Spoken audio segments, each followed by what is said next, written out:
Hey there. It's been a long time. I'm glad we're finally getting this chance to talk because there's something on my mind that I need to talk to you about. You're at the age now where you're feeling certain urges, and it's not always healthy to act on those urges. I myself had these urges, and I'm going to tell you that more often than not, acting on them it leads to regret. Now, sure, it feels really good, and, you might think everything's going to work out, but in the end, you'll end up wishing things had worked out differently and you'd been more careful. Keep in mind, your actions have consequences that affect not just you, but everyone around you, including your friends. Of course, I'm talking about pressing shift and charging into the enemy backline. Yeah, I know, it's really fun and it feels really good, but if you go in there without the proper protection, you could end up feeding the enemy ult charge for the next 18 years. So here's something you can do. You got to get over to shop.spreadshirt.com/OWTranquility and get some merchandise with your team logo on it. Wearing this merchandise will help you remember that you're part of a team and that your actions aren't just affecting you, but they're affecting your entire team. So don't let a few moments of fun ruin it for your entire team for the rest of the game. Get on over to shop.spreadshirt.com/OWTranquility and practice safe shift. Girl, you're just so comfortable. I hope that you just feel it all too. Cause girl, you're comfortable, let's go. Feel so good just when I roll through. And I just think it's so crazy what you do to me. Girl, you're the baddest thing, you know that. And I really need you to show it. So turn around, let me get you on the cold.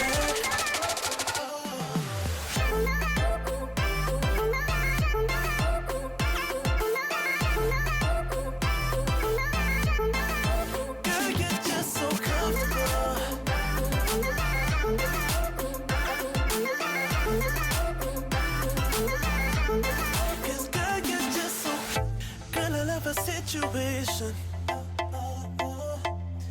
We don't spend time hesitating. And I wouldn't say we're crazy in love. I would just say we're crazy enough. Cause girl, you're just so comfortable. Girl, you're just so comfortable. Girl, you're just so comfortable. You just feel it all too. Cause girl, you're comfortable, let's go. Feel so good just when I roll through. And I just think it's so crazy what you do to me. Girl, you're the baddest thing, you know that. And I really need you to show it. So turn around, let me get you on the cold air.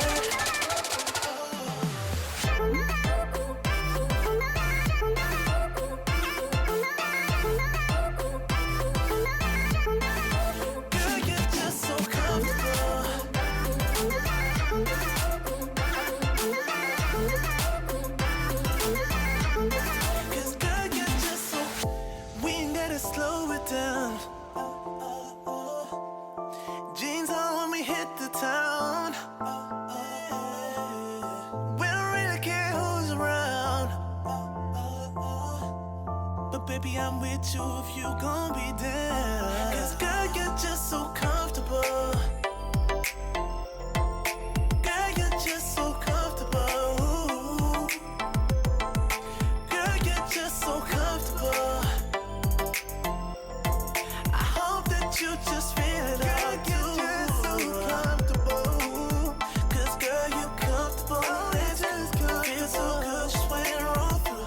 I just think it's so crazy what you do to me.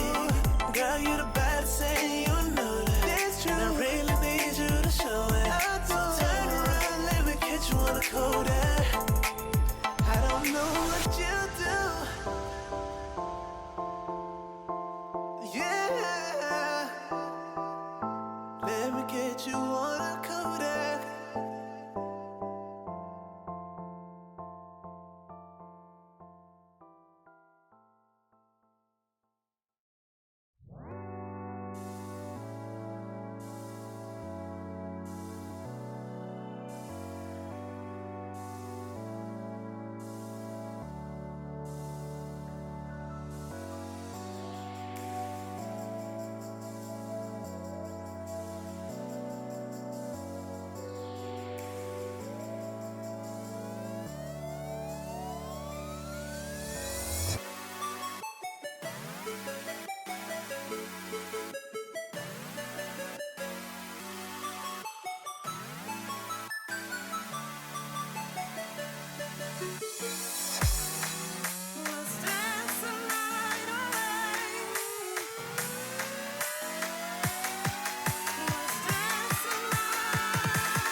Welcome back, Overwatch fans, to another amazing night.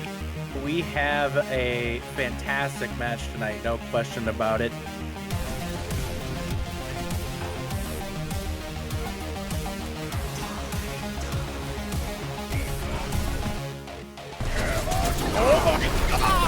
Oh my god, yes! Look up a run! Make sure they can't even follow up afterwards. And Watchers down 2 in this fight thus far. Make that 3, make that 4 right now here.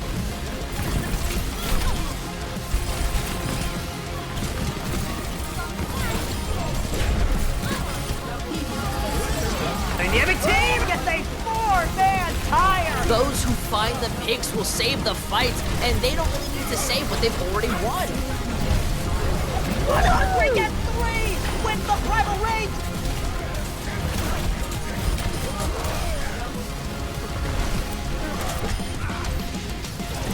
Experience tranquility.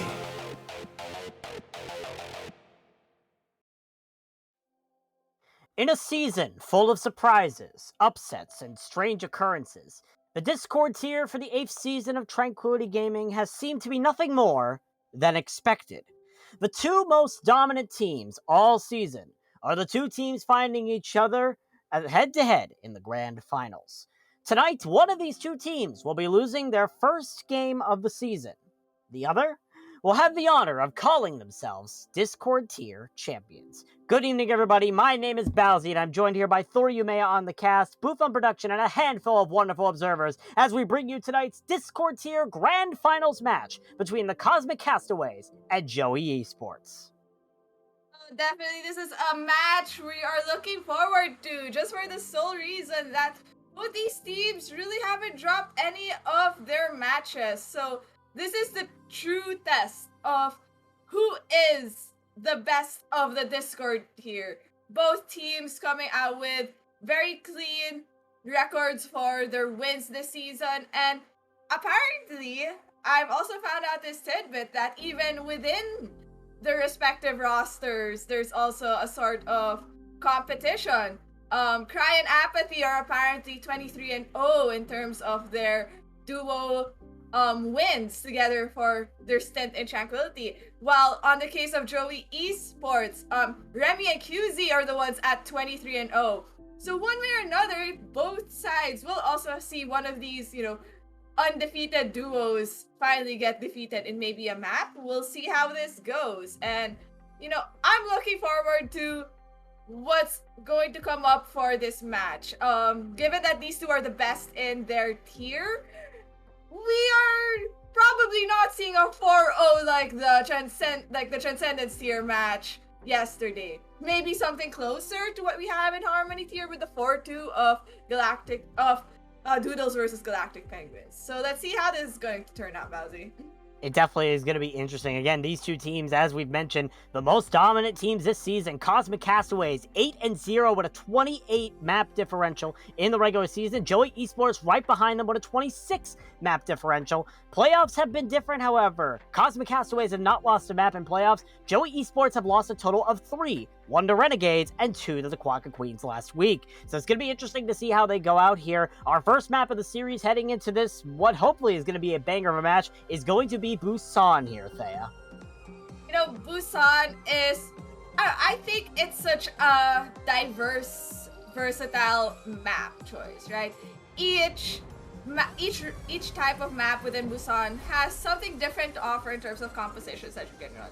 I know that certain teams, even in the Transcendence tier, still go back to that standard brawl on mecha base, right? But then you run into things in downtown that come from different compositions. Some people run that 6-man, some people run that wall composition, and some people still up into the Rhine in downtown. So, Busan is such a great starting map, at least for us casters, but also for the audience to figure out what these teams have to offer in terms of their compositions. Absolutely. It's going to be interesting to see what these two teams bust out here on Busan and which is going to get the advantage here to start off. Be interesting to see. Let's hope it's a close match today because some of these finals, I mean, obviously we've had the closest match since Season 4 earlier in the Harmony Week, but yesterday was kind of a disappointment with Epizooks is sweeping Devil Dukes for that championship title. But as we're going to be heading into Busan here, our first map is going to be Busan Sanctuary. It's going to be interesting to see what compositions they pull out here, Thea. And already, Cosmic, please don't stick on this composition. No, I love this composition already. We know what's happening, right? You know, you have your TP, you make sure your Zen gets TP to the front line. You take all the brunt of the damage so that the Hog, you know, stays protected. Nah, Cosmic Castaways is just going to go back to their standard ball composition with the Zen Mercy backline. Joey Esports opting for your standard 6-man. And, you know, another team that actually got some value with 6-man was the FBRD versus Galactic Penguins match last week in deciding who would end up in finals. So we'll see how it goes. It worked well for Galactic Penguins against the ball comp, so maybe it might be the same for Joey Esports. And, you know, the engage is about to happen with that dive from Cryptic. And Cryptic diving right into the Sigma of Train, but the rest of the team of Cosmic Castaways coming right on to Mini, able to get the first kill onto QZY. It's already a big pick here for the side of Cosmic Castaways. That main healing pressure gone. Pyro ends up getting the kill onto Tanic B as well. So now that's 2 big picks for Cosmic Castaways. And Pyro on the Zenyatta, trying to eliminate every sort of threat possible. Cosmic Castaways are going to be able to win this first fight and get this first point.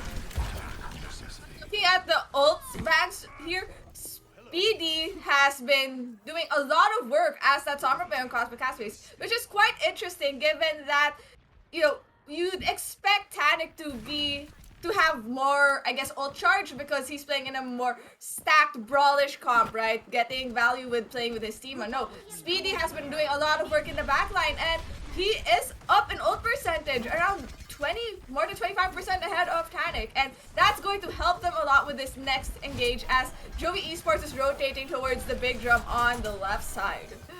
And Joey Esports make the rotation, find Train immediately, but then they start making their way to the point.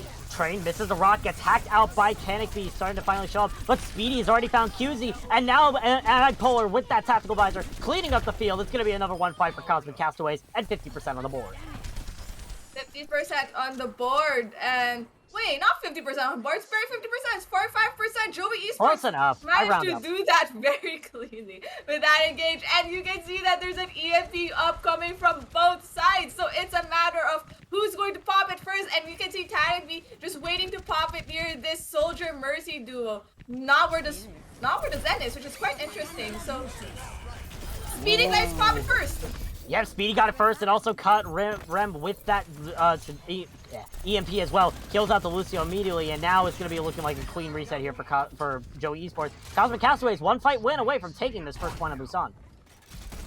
Joey Esports not being really as decisive and as quick when deciding what to do with their EMP, which is very crucial when you're playing something like the 6-man. So I'm hoping that Tanic uses this EMP at some point, right? He's scouting for that Zenyatta because he knows that Pyro has that Transcendence, which is going to make it hurt for Joey Esports. Ooh, and Tanabe is able to find Pyro with the EMP and eliminates that Zen before Pyro was able to pop the Transcendence. Now Joey Esports making their way in with QCY's Coalescence. As looks like Cosmic Castaway is just going to be retreating a little bit, and Joey Esports will get the point. Honestly, I think that's a good call. Tanic, great scouting onto Pyro in order to, you know, avoid the Transcendence from being popped. So that means coming into the next fight, Cosmic Castaways does have this Zenyatta Transcendence, and I'm expecting probably something more of like a brawl setup because there really isn't no other way to use Transcendence, right? So, but there's going to be a Flux from Train, and I expect the beat to be used by Rem for that next fight.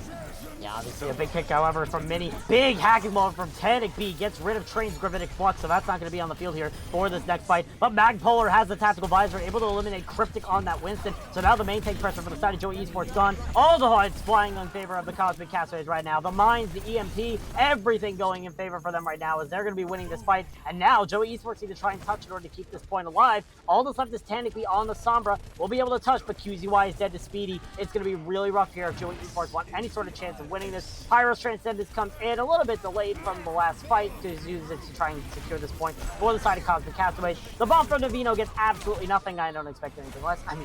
Anyway, Pyro getting 2 kills on the point thus far, and Cosmic Castaways will clean up the point and get the first point here on Busan. Honestly, great play from Cosmic Castaways. Saw that Train got hacked out of his flux, which is a great play by Tanic B on Jovi Esports, right? You don't have to expend your Lucio beat in order to cancel it. And what ended up happening is they ended up using the Lucio beat aggressively to, aggress on the hacked Train, right? But, things didn't work out because Magpolar just came out of nowhere with that visor and zoned off the rest of Jovi Esports. So that went in their favor, especially when Pyro at the end of the day didn't even pop his Transcendence until later in the fight, which, stalled the fight for Cosmic Castaways. But we're now in Mecha base, and we're seeing the ball come from Cosmic Castaways again, up, and a 6-man from Jovi Esports. These teams are sticking to what they are comfortable with, and interestingly enough, Cry on the Baptiste is what's interesting. Yeah, definitely switching over from that Mercy. However, it's already bad news for Cosmic Castaways. Magpolar ends up dying, but Mini gets that pile drive and the kill onto Rim, so it's going to be a potential back cap here from the side of Cosmic Castaways. But now Cryptic has found Train. Mini's now found Cryptic, however. Mini trying to bring it back here for the side of Cosmic Castaways on this Wrecking Ball, doing a lot of havoc, and now it's Speedy getting that kill onto Navino. It's probably going to be a one fight here for the Cosmic Castaways. They'll be making their way to the point and will get this first cap. First cap goes on the way of Cosmic Castaways, and looking at the ult back from both teams, nothing's really online, right? Cry kind of died early, so she doesn't really have that window, but Swifters did try throwing that pulse in order to catch Mini, and it did not stick. So this is a lot of probably Joey Esports just finding an opening and just diving and brawling onto them, right? Which manages to get Pyro in the process. Yeah, definitely Rib able to get that kill onto Pyro. Not what you'd expect, but Joey Esports just take the point while Cosmic Castaways are caught sleeping. But that being said, now both supports are dead here for the side of Joey Esports. Now Cryptic will fall as well. It's going to be a brawl all out here on the point here. But at the end of the day, Cosmic Castaways will have the sustainability, and they will be able to recap this point eventually with those mines from Mini. Honestly, I think Cosmic Castaways did a great job, at least in, disengaging from the point, right? Joey Esports, oh, never mind. Joey Esports is still coming in with trying to stall this out, and Speedy has to pop the visor in order just to make space for them. But there's this EMP coming. No, Pyro decides to say, no killing me. I am here waiting for you, Tadek. I knew you were behind me, and that's just what happened. Lobbied straight to the head. And coming up to this next fight, Tadek has this EMP, and they are sure to know Pyro has this Transcendence, right? So I'm expecting that EMP to probably be front-loaded onto Pyro unless Magpolar has something to say about the incoming engage. Window used early here from Cry to be able to separate Joey Esports, make sure that they can't come through that choke as easily. He's just going to tick up the percentage and make it so Joey Esports have to find an alternative angle as they make their way toward this entranceway. Magpolar, however, drops the EMP. It's a 5-man EMP. Catches on to everybody except Panic B, and the Cosmic Castaways immediately eliminate Rim. That being said, though, Swifter's able to get the return kill onto Speedy, so now it's an even fight here for Joey Esports, and they have the ult to be able to push in. The Pulse Bomb used onto the Zenyatta forces out that Transcendence that the Coalescence is also used here from QZY. Cosmic Castaways starting to struggle a little bit as the bomb comes out from Navina. Won't find anything, but 2 kills are resulted of it because of the separation. Joey Esports using their ults effectively and will be able to claim this point back once they deal with all the stragglers. Yeah, there's going to be stragglers on the side of Cosmic Castaways, Cry being the last one on point along with Mini, and they're just stalling the point to get more ult percentage, but ending at around 99 is probably what Cosmic Castaways is looking for. They end up in 95, and they're probably just going to have to rebuild these ults unless Train managed to get some 5k bomb in the process, right? But Panic B did not pop this EMP, and Pyro popped his Transcendence. So we're pretty sure Panic B has free rate to use this EMP, and it only catches 3, but somehow Magpolar dies in the process. Who wasn't caught in the EMP? I'm very confused. Listen, things can happen, especially on Mecha Base. There are several fights going on in different situations, especially with a lot of flankers. But that being said, Joey Esports looking like they'll be able to clean it up. Swifters gets that melee. Beautiful stick on the Pyro. Eliminates Pyro this time with the Pulse Bomb. Bomb comes in from Train, unable to do anything, and that's a 4K this fight for Swifters. Might be able to get another second kill on the Magpolar. Nope, he's just going to retreat. But Joey Esports keep the front line steady. Joey Esports has nothing in the ult bag though, except for that Coalescence. They're going to have to aggressively deal with this. And, oh, I see Minnie has seen the translocator of Tanic B, which means if Tanic decides to pop around, he's dead, especially if Minnie decides to kill. QZ decides to push in with that Coalescence. Joey Esports opting for a aggressive engage, but Cosmic Castaways is going to respond back with Cry's window. Yeah. So it makes it so now that Coalescence just makes it so they push forward. They did bait out that ult from Cry. Cry switching over to the Lucio now. A Lucio Zen composition here for Cosmic Castaways. We might see Pyro switch over to something like a Moira. But Minnie boops off Navito. It's a sweet Minnie EP as well coming out from Magpolar, and the visor from Speed is going to be able to burn everybody down to the ground. Pyro uses the Transcendence to make sure everybody stays alive. And now it's overtime triggered here for Cosmic Castaways. 99% as well, 99% for Joey Esports. Rim's able to find Speedy, but Magpolar finds 2 in this fight thus far. Cosmic Castaways cleaning up the picks that they need. Trade eats that pulse bomb to make sure no one else will die to another Swifter's pulse. And all that's left is Navito uses the bomb, but will die in the aftermath. And all that's left for Cosmic Castaways is to just get rid of these stragglers. Cryptic on the ball does not stand a chance right now against the forces on the side of Cosmic Castaways that are staying on this point. It's just a struggle fest right now. Swifters and Tanic trying to come back in. Tanic does have his EMP coming online, but Speedy says no. It'll give you a Helix Rocket for free. Speedy on this high ground just eliminating everybody. At the end of the day, Cosmic Castaways will finally be able to clean up this point. Cosmic Castaways take map number 1. Cosmic Castaways? Cosmic Castaways! From that one screen takes Mecha Base from Joey Esports, setting this match to a 1-0, and we didn't even see Downtown in this process. This was a clean 2-0 from Cosmic Castaways. Maybe not as clean. They did hit 99.99, right, in Mecha Base, but they were really clean in Sanctuary. So there's a lot to look forward to in this match. It looks like it's going to be close. It's going to depend on whether, I guess, Joey Esports seems to be opting into this 6-man composition rather than anything else. Maybe they might opt into a Rhine later on if there's like a really better Rhine map, I guess. But I think a lot of this went in the way of Cosmic Castaways just knowing what they wanted to do with their ultimates and, you know, being prepared on where to let plant. Like that good kill of Pyro onto Tanic when Academy was trying to harass him. So what I'm looking to see is what Joey Esports is going to pick for their next match, right?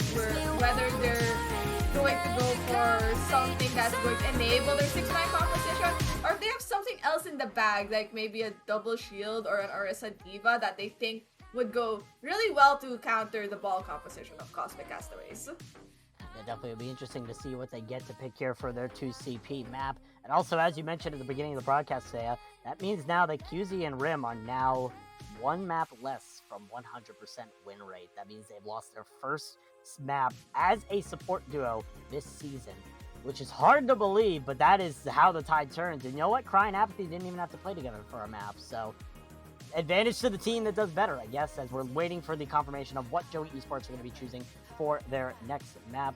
But it's going to be interesting to see what they decide to go for and what their plan is for this next map, and if they're going to make any sort of swaps. As I say that, they've already made one swap. Cryptic J-Force is coming out for Harry Styles on the tank roll. Harry Styles, a singer.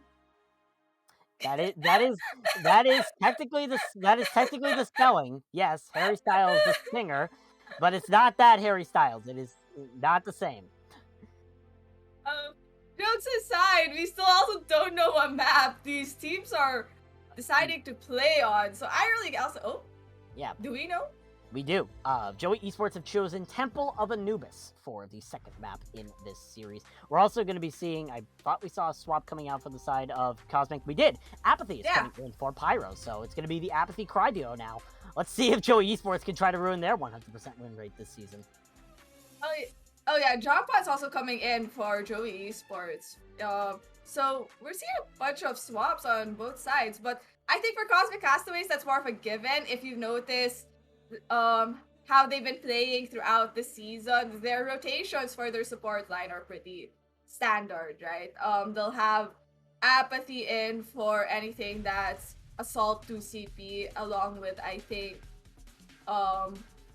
Hybrid, anything that has like some form of point that you have to defend, like a control point that you have to defend that you don't have to like back and forth King of the Hill, right? And then Pyros and everything else. I think that's why they're structured in that way. And if that's the case, if Apathy and Cry are 23-0, that means Cosmic Castaways has never lost an assault map. It's something definitely to consider. If we think about it. Also, while waiting for us to log into the lobby, fun fact, currently the lobby, at least in terms of players from both sides of Cosmic Castaways and Joey Esports, Take a shot every time you say I messed up one of these two team names. I'm kidding. Something to note of is that everyone on the team uses he, him pronouns except for Cry. Cry is the only one that uses she, her pronouns on both of these teams, which is a good way to promote that this Saturday we have the Women LGBT Minority Show match happening at 8:30 p.m. EST on Saturday, which you will get to see different, people who fall under those, I guess, groups, who play in like Overwatch Tranquility, right? And it's a great way to meet the community and to see what they have to offer. And there will be interviews, and I'll be casting with some new talents who want to give casting a shot, right? Well, including K-Wing, but we all know K-Wing is great at play-by-play. But we are now entering Temple of Anubis, and what are we hoping to see from this, Bowsy?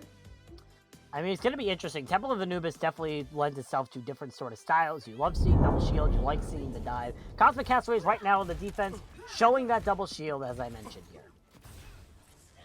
I mean, double shield Cosmic Castaways. Ah, yes, my favorite. It's the Torb character, but it's not Cry on the Torb. That's actually disappointing. Well, Cry has the Hammer Championship to live up to. Speedy can't live up to it as much. Gotta keep that 100% hammer win rate. Speedy gotta get that hammer kill. Look, he's already ready. Like, he has it out. He's already used Overload. He's ready for to throw this hammer kill at Nivino and Harry Styles, who are also coming out on this double shield. Except we have an Echo Widow setup. Oh, never mind. It's an Echo Ashe setup with probably Rem pocketing either John Pon or Swifters or hopping between the two, but they gotta work themselves through this choke first, which Cosmic Castaways are just poking out at. So I wonder how Joey Esports is planning to rotate with this double shield composition. Probably Harry Styles and Nivino going to stack together, and one thing to note, Nivino moved over to playing main tank this round, out of the off tank that he was playing back in Busan. And Joey Esports has rotated to Dark Room with that Mega, taking that space from Cosmic Castaways. You also gotta be careful about Swifters on this off angle, but Magpolar finds the head of John Pon, able to eliminate the first DPS here for the side of Joey Esports. But Swifters with the sticky bombs is able to find Speedy and Apathy, a massive pickoff coming off there from Joey Esports, and now Harry Styles cleans up the rest of the point. That's gonna be a one fight here for Joey Esports, and they'll be able to get the first point here on Anubis.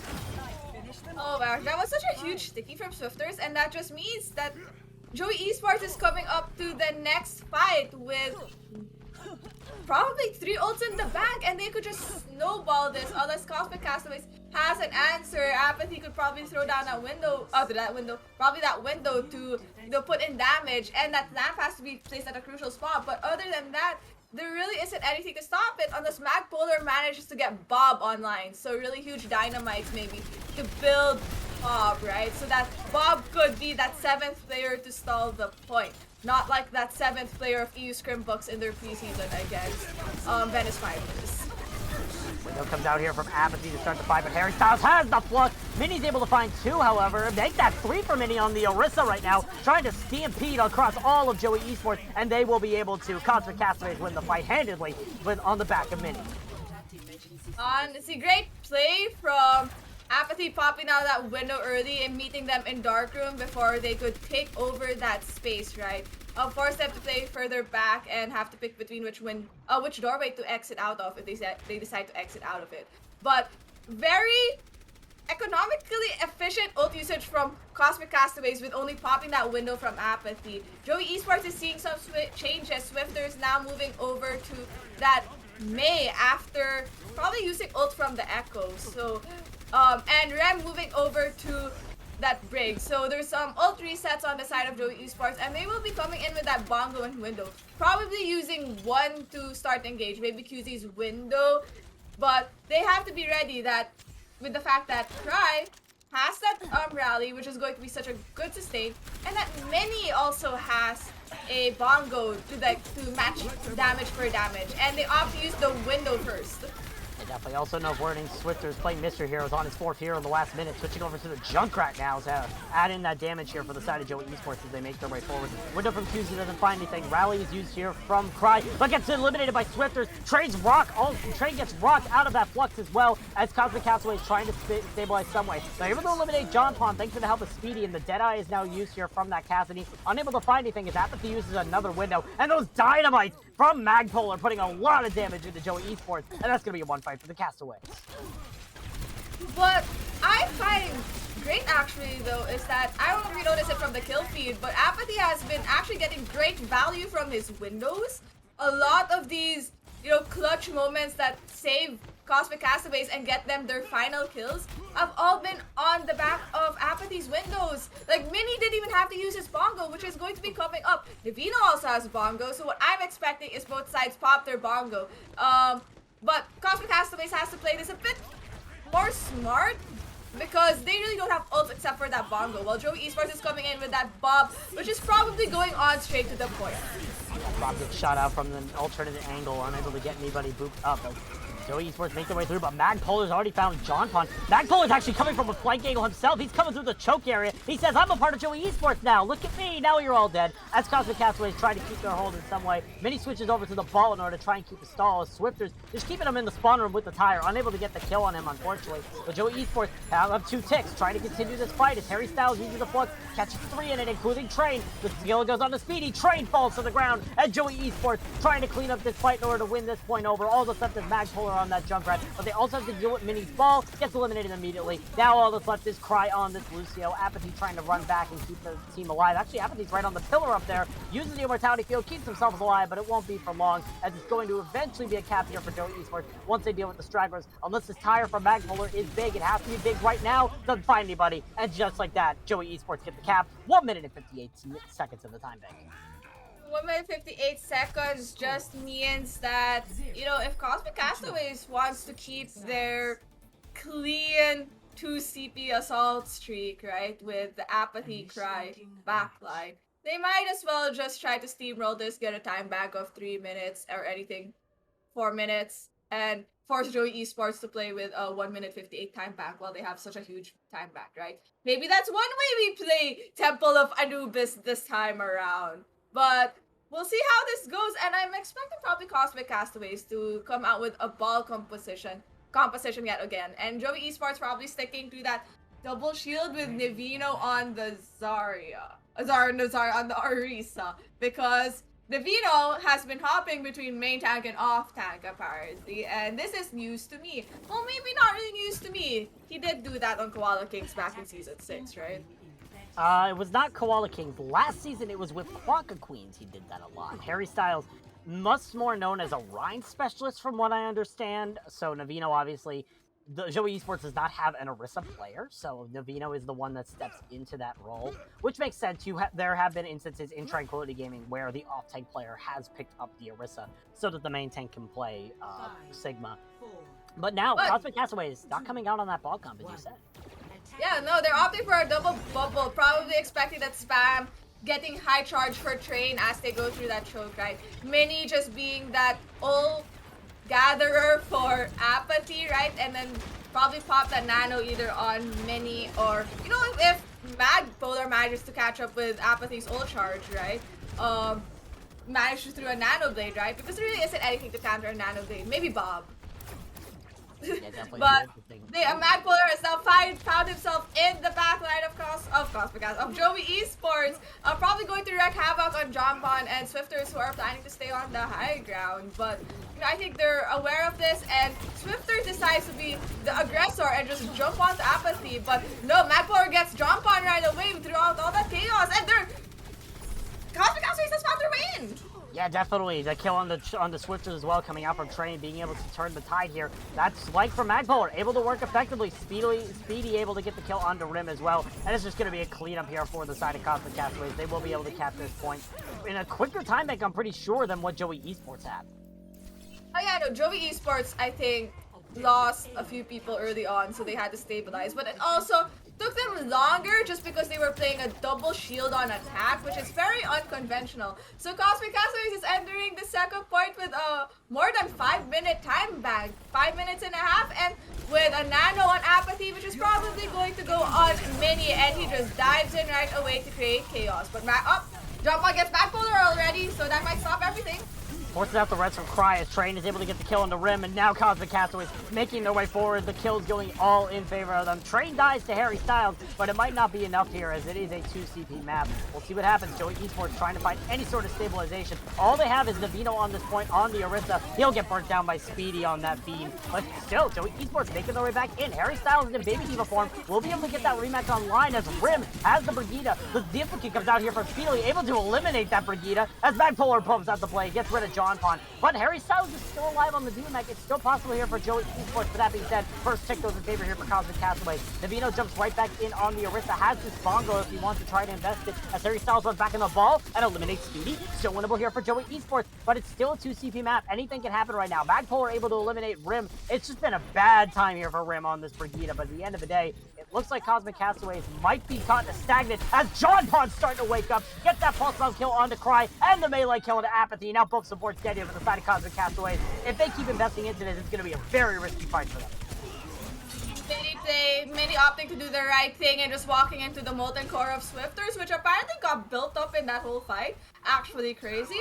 So there's a reset for Cosmic Castaways. There's a smart disengage, right? They realize, hey, we've got it a tick, and you know, we just have to play this tick by tick. First tick down, took it in a minute and a half, so that means they still have 4 minutes to get the remaining 2 ticks. And you know, Apathy can build that nano in the process. Magpolar can build that blade, and I can see a lot of things just going wrong for Joey Esports unless Joey Esports makes a play right now with Navino's bongo. Because that's the only ult they have in the bank right now, right?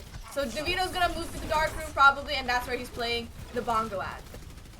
Yeah, definitely. Interesting move here from Navino. Just going to separate the members of Cosmic Castaways as they look for any sort of engage here. They have to look for some sort of different way to engage on this, and to see if they're able to get any sort of picks here to stop away, or at least stop Joey Esports from being able to contest. Joey Esports looking for a pick of their own. The Ultra's starting to climb back up here. It's going to be Magpolar. No, Train got the ultimate, not Magpolar. No, this blade is dry. Train got the nano boost instead. Despite that, Magpolar will find the kill on the Rim on that Brigida. It's still possible here for Cosmic Castaways to continue pushing this. Also able to get the kill on Navino. Mini pops the Primal Rage, just trying to battle it out as Magpolar has found 3 in this fight thus far. Cosmic Castaways finishing up these kills, and that Graviton from Train will seal the deal for the Cosmic Castaways. They will claim point 2 with 2 minutes and 49 seconds in the time bank. I did not cast their curse this, by the way. I did make that call. It would be around 3 minutes, right? And Joey Esports would only keep like 1 minute 58, right? But that was a great... I think there was a bit of mind games, right? That Cosmic Castaways decided to do at that one fight, right? We saw that Magpolar had that the Genji blade, right? We saw Apathy have that nano, right? I think Joey Esports was probably ult tracking that and probably also knew the same thing, right? So maybe there's some big brain play from Cosmic Castaways, wherein Apathy was like, nah, I'm going to nano Train to make them think that Magpolar has the nano, and then Magpolar Genji blades, because that's the only way I could explain Apathy still throwing that nano onto Train, even though he had to do the double confirmation. Because if you saw that screen for that very brief moment, Apathy is probably on those Ana settings. By the way, look at your settings for Ana. For those who aren't aware of this, you could actually have that setting where you confirm who you're putting the Ana nano on, right? So it's very helpful for some people, unless you're like me who just wants to yeet it and give it to your Mercies and Briggs just so it's for funny and shits and giggles. But you know, we're coming out with Joey Esports deciding to run this double shield yet again as their attack. And Cosmic Castaways sticking to the same thing, except PD now staying on that Cassidy. Swifter's taking that same same off angle, probably jump on going alongside with them, hoping to flank, but that's a huge rock from.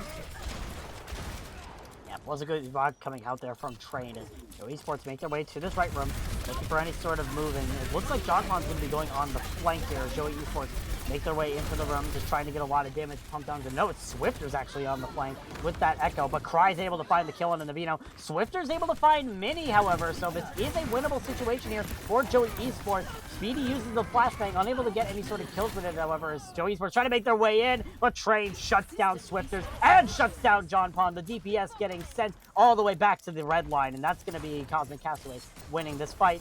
Now 1 minute for Joey Esports on the bank. Train decides he's going to pop off into CT is what I'm seeing, because one, he hasn't had his ult cancelled yet. Number two, he still hasn't had his ult cancelled. So maybe I might be cursing this, who knows? But he has been doing a lot of work, and I think Apathy's probably going to pop this window soon, considering QZ has popped his window, but hasn't been getting much value from it. That comes out from Speedy, tries to separate the members. Joey Esports won't be able to get anything. We'll do exactly that, just separate the members. And Joey Esports wait for their sort of engage here. It'll be interesting to see how Apathy uses this window, because this could be the deciding factor as Joey Esports wait for the setup.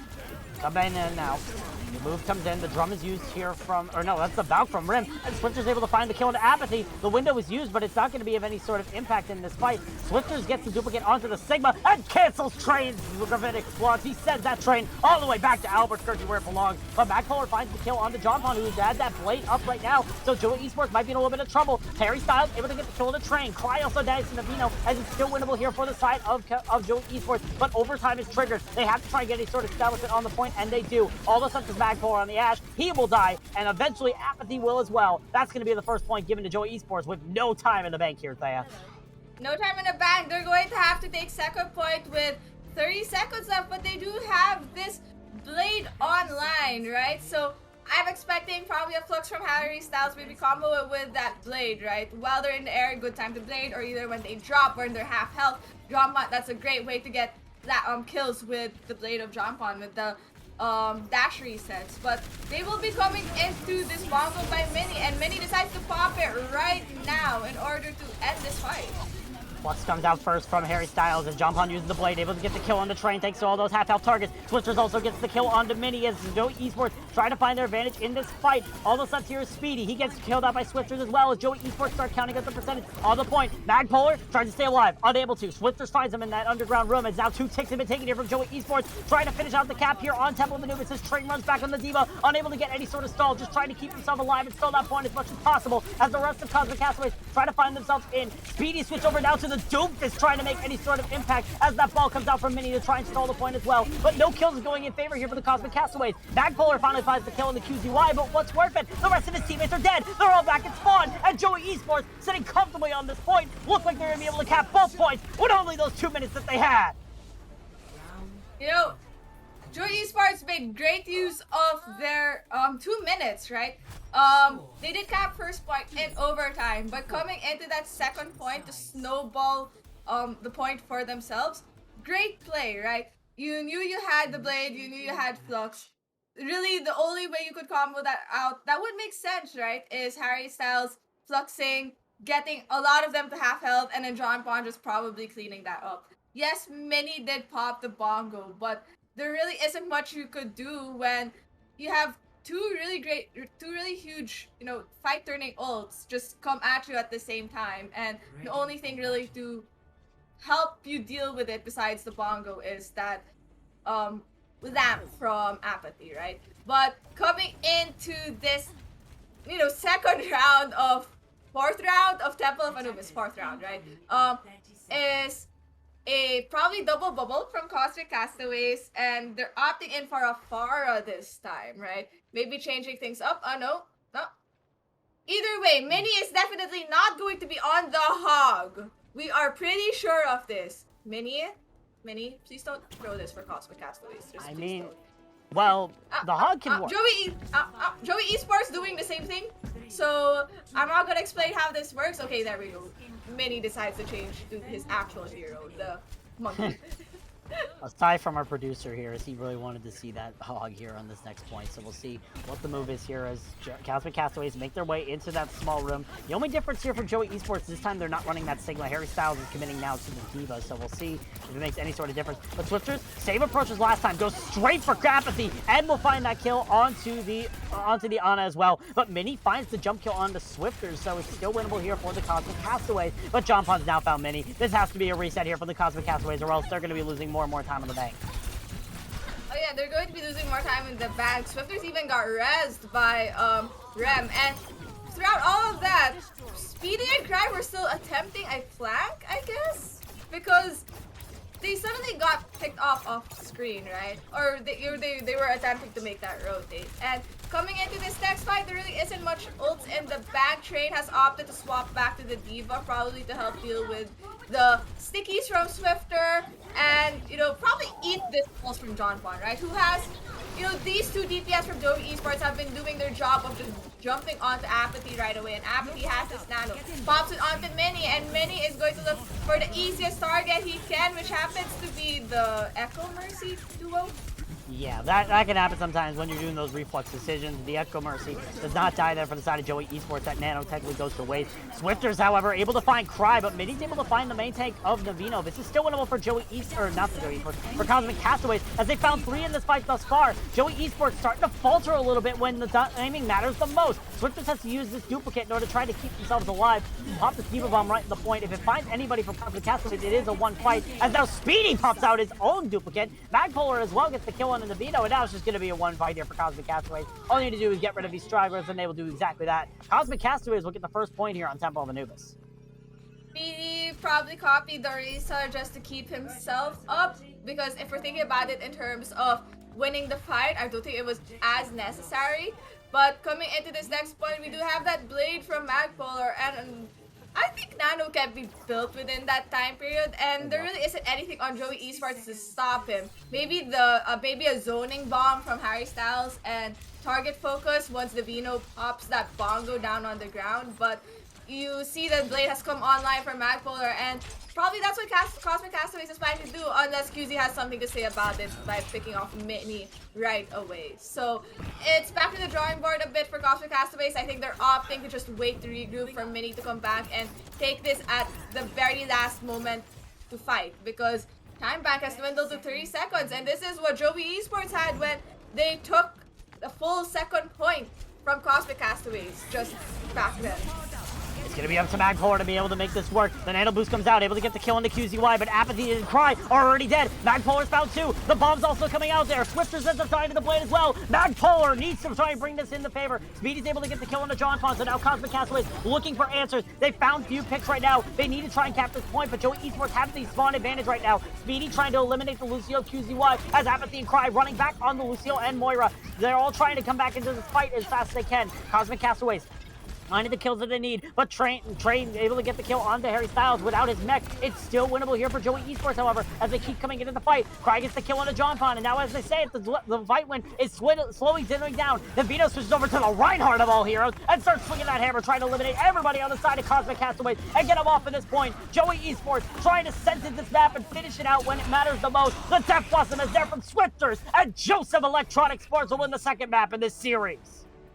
Joseph Electronic Sports deciding that, hey, if you're going to destroy the streak of QZ and Rem in terms of their, you know, unstoppable duo streak, we're going to do the same thing for you and more, because we're going to stop your streak of winning 2 CP. I think that goes to show that, hey, maybe Temple of Anubis was a good call for Joey Esports on where to bring it, even though it ended up with a 4 CP setup, which, you know, we all hate to see, especially in our comp games. But congrats, Joey Esports, for getting that map, and now we're 1-1 for our Discord tier finals, looking very different from our Transcendence tier finals.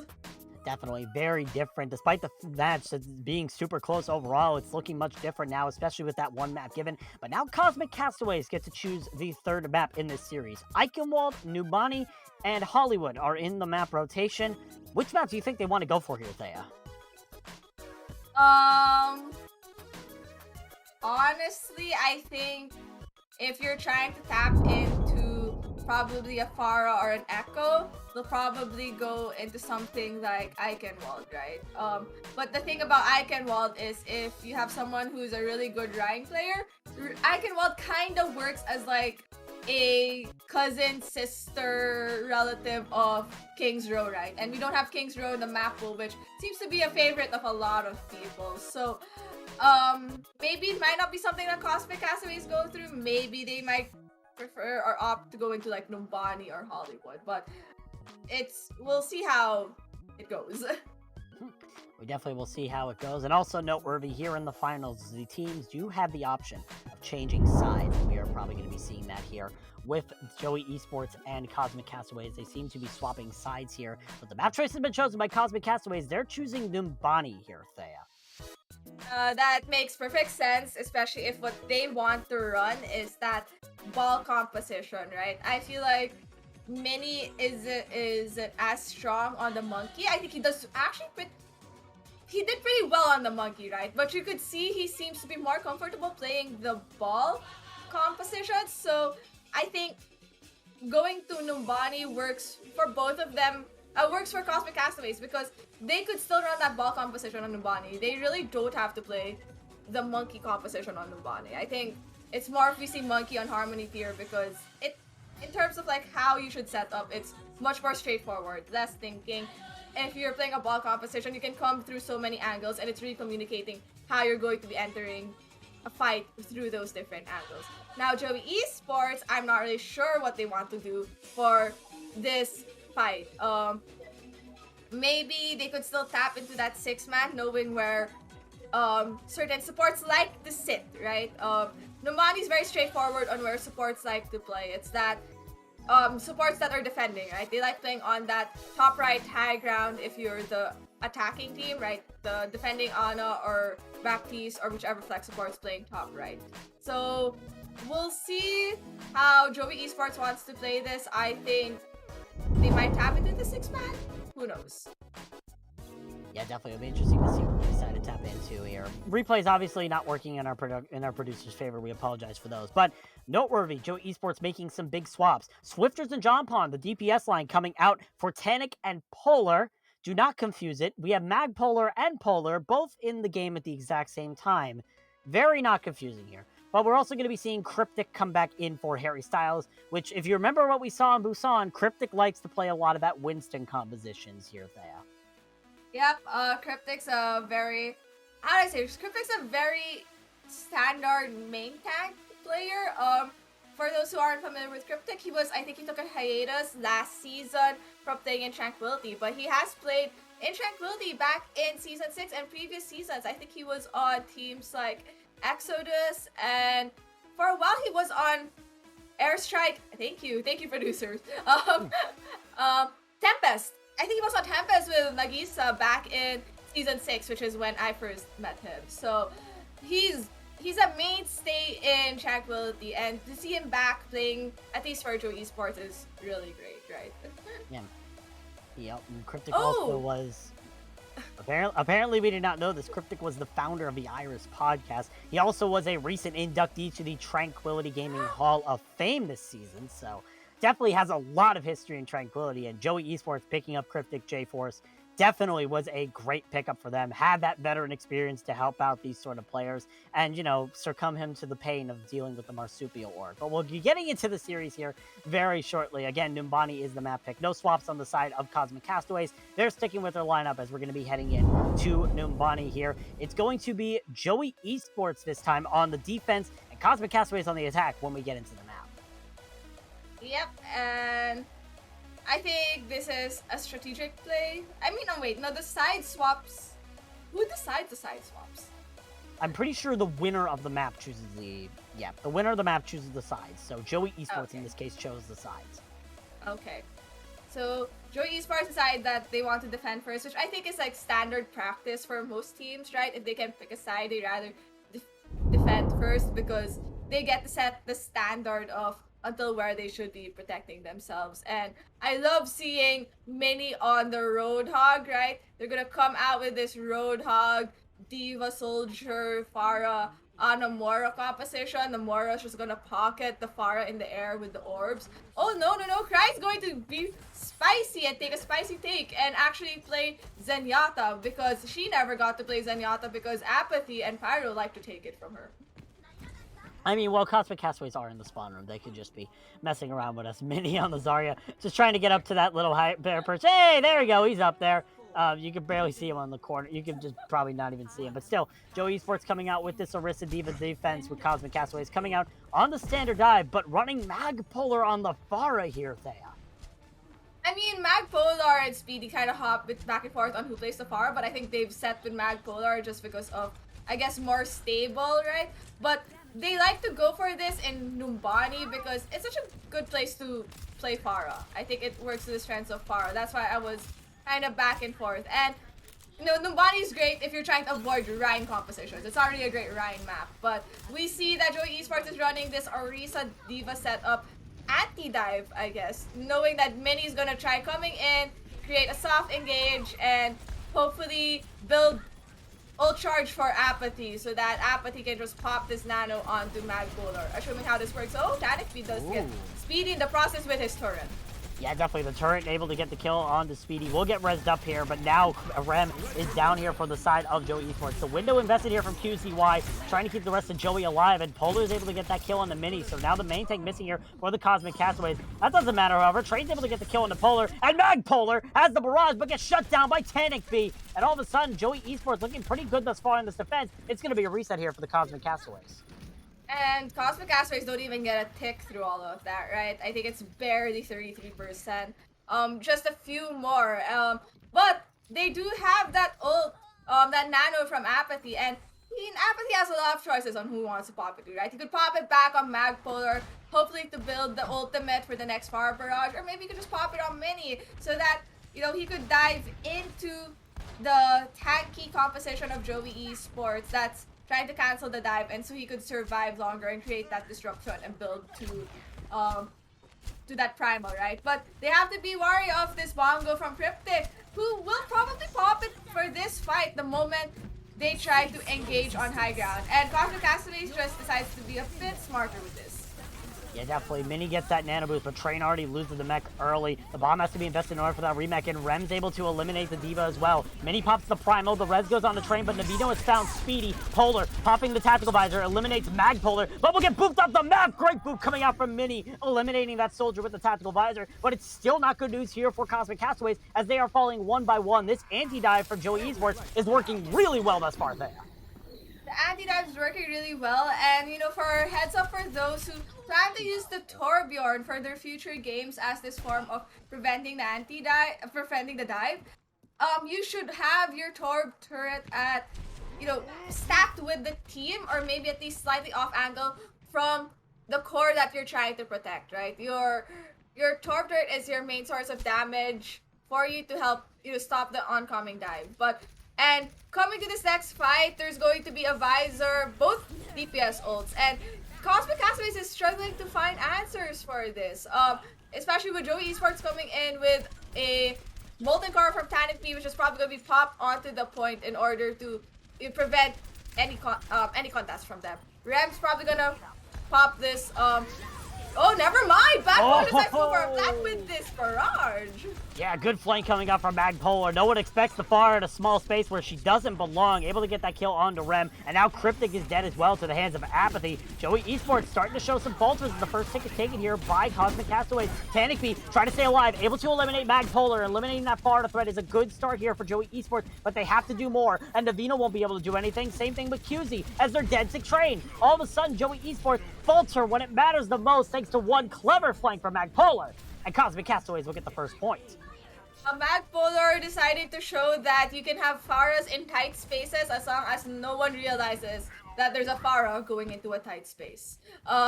You'll see some swaps from Cosmic Castaways moving over to this Genji Echo DPS line, hoping for that additional verticality to enter into, right? Joey Esports keeping the same anti-dive setup with ults coming online like this window from QZ. Yeah, definitely. Speedy, however, able to eliminate Cryptic as well. So now Cosmic Castaways having a really good start to this fight. Speedy gets the kill into Rem, Train gets the kill into QZY, and now Cosmic Castaways looking really good, pushing this into point B. They'll be able to try and finish this out as Navito's the last one on the cart on this Baby Diva.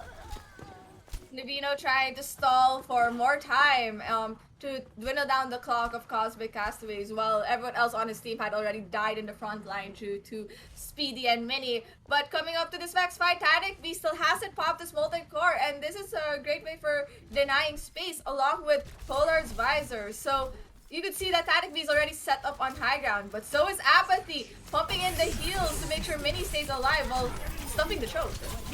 Yeah, definitely. Rem, however, able to eliminate the kill on a Mini here, so it's possible for the side of Joey Esports to win this. As I say that, Zag Polar bringing every support low on the side of Joey Esports, but no kills resulted as a result. He ends up dying to Navino. Cosmic Castaways now just backing up as that Molten Core from Tanic V scares them all away. Honestly, that's such a good play from Cosmic Castaways. They managed to get the Molten Core out of Tanic V. I don't think that was necessary considering that they had won that fight. 60 seconds, 1 minute remaining, but Cosmic Castaways is coming in with a plethora of ults. You have your Primal from Mini, your Bomb from Train, great for zoning, and Joey Esports has nothing on the back except for Navino's Bomb. Maybe build this window and rally in the process, which seems to be what QZ and Rem are doing pretty well right now, not unless Mini has something to say about it. Oh, and already 2 kills resulting here for the side of Cosmic Castaways. Mini able to get 2 now. Train gets that bomb kill as well. And Cosmic Castaways just cleaning it up with Speedy's duplicate. And that's going to be a 1 fight for Cosmic Castaways and the second point on Numbani. Oh, you see some swaps from Joey Esports. They're probably going to switch to this Brawl composition soon. Yes, we see Cryptic moving over to the Rhine, something that he was also known for back when he was still playing on teams like Tempest and Airstrike. Very great main tank player. I think it was known for his grind. But Cosmic Castaways is coming with lots of ults. Joey Esports has to take a quick drive fight because they have nothing in the ult bank. And Cosmic Castaways has everything, but they somehow get Mini in the process. Great stun from Polar, and Vito just capitalizes on it. Cosmic Castaways opt to disengage given the loss of their main tank. Yeah, definitely. It's going to be a reset here for Cosmic Castaways, waiting for Mini to come back online. They do have this Nano Blade from Apathy and Magpolar, so anything can happen here. Magpolar looking for the engage, looking for that perfect opportunity. The Nano Boost goes out, but the wall is there from Tanic V, just shutting out Magpolar. You're not allowed to cross into this territory, he says. And just like that, QZ is able to eliminate Mini as well. Mini gets rezzed up here by Cry, but already the damage a little bit done here for the side of Cosmic Castaways. That being said, they're starting to turn around the fight. Navino and Polar are dead. Cryptic now dies to Speedy, and Cosmic Castaways bring it back after losing that first pick and having basically a useless play coming out from Magpolar, thanks to that wall from Tanic V. Honestly, I don't think it was useless. I don't think the play was useless. Anything. Okay, fair. But yeah. I was going to say it's not useless, but we have Joey Esports just charging on the bike to create some stalls, and Cryptic does get something in the process. Huge Blizzard from Tanic V creates some space for Joey Esports, but with only 15 seconds left, Cosmic Castaways has to fight for this point. Nano gets popped onto Mini, hopefully to create space and to deny this high noon from Polar, and pops the Primal. Shatter coming in for Cryptic, and he's looking for that target to shatter. Probably gets caught in the process, and that's a huge ass bomb from Navino. And Joey Esports might not have this in the bag, unless Train's bomb has something to say about it. Train's bomb does get Polar. And now, they make a rip! Wait a minute! Train decides he's gonna choose violence today, and I think that might enough to get some stalls in? Maybe? Maybe? No. But that was a huge play from Train to create more time. I don't think we were expecting a remake kill in our Discord tier finals match. I mean, anything can happen, including not completing Numbani.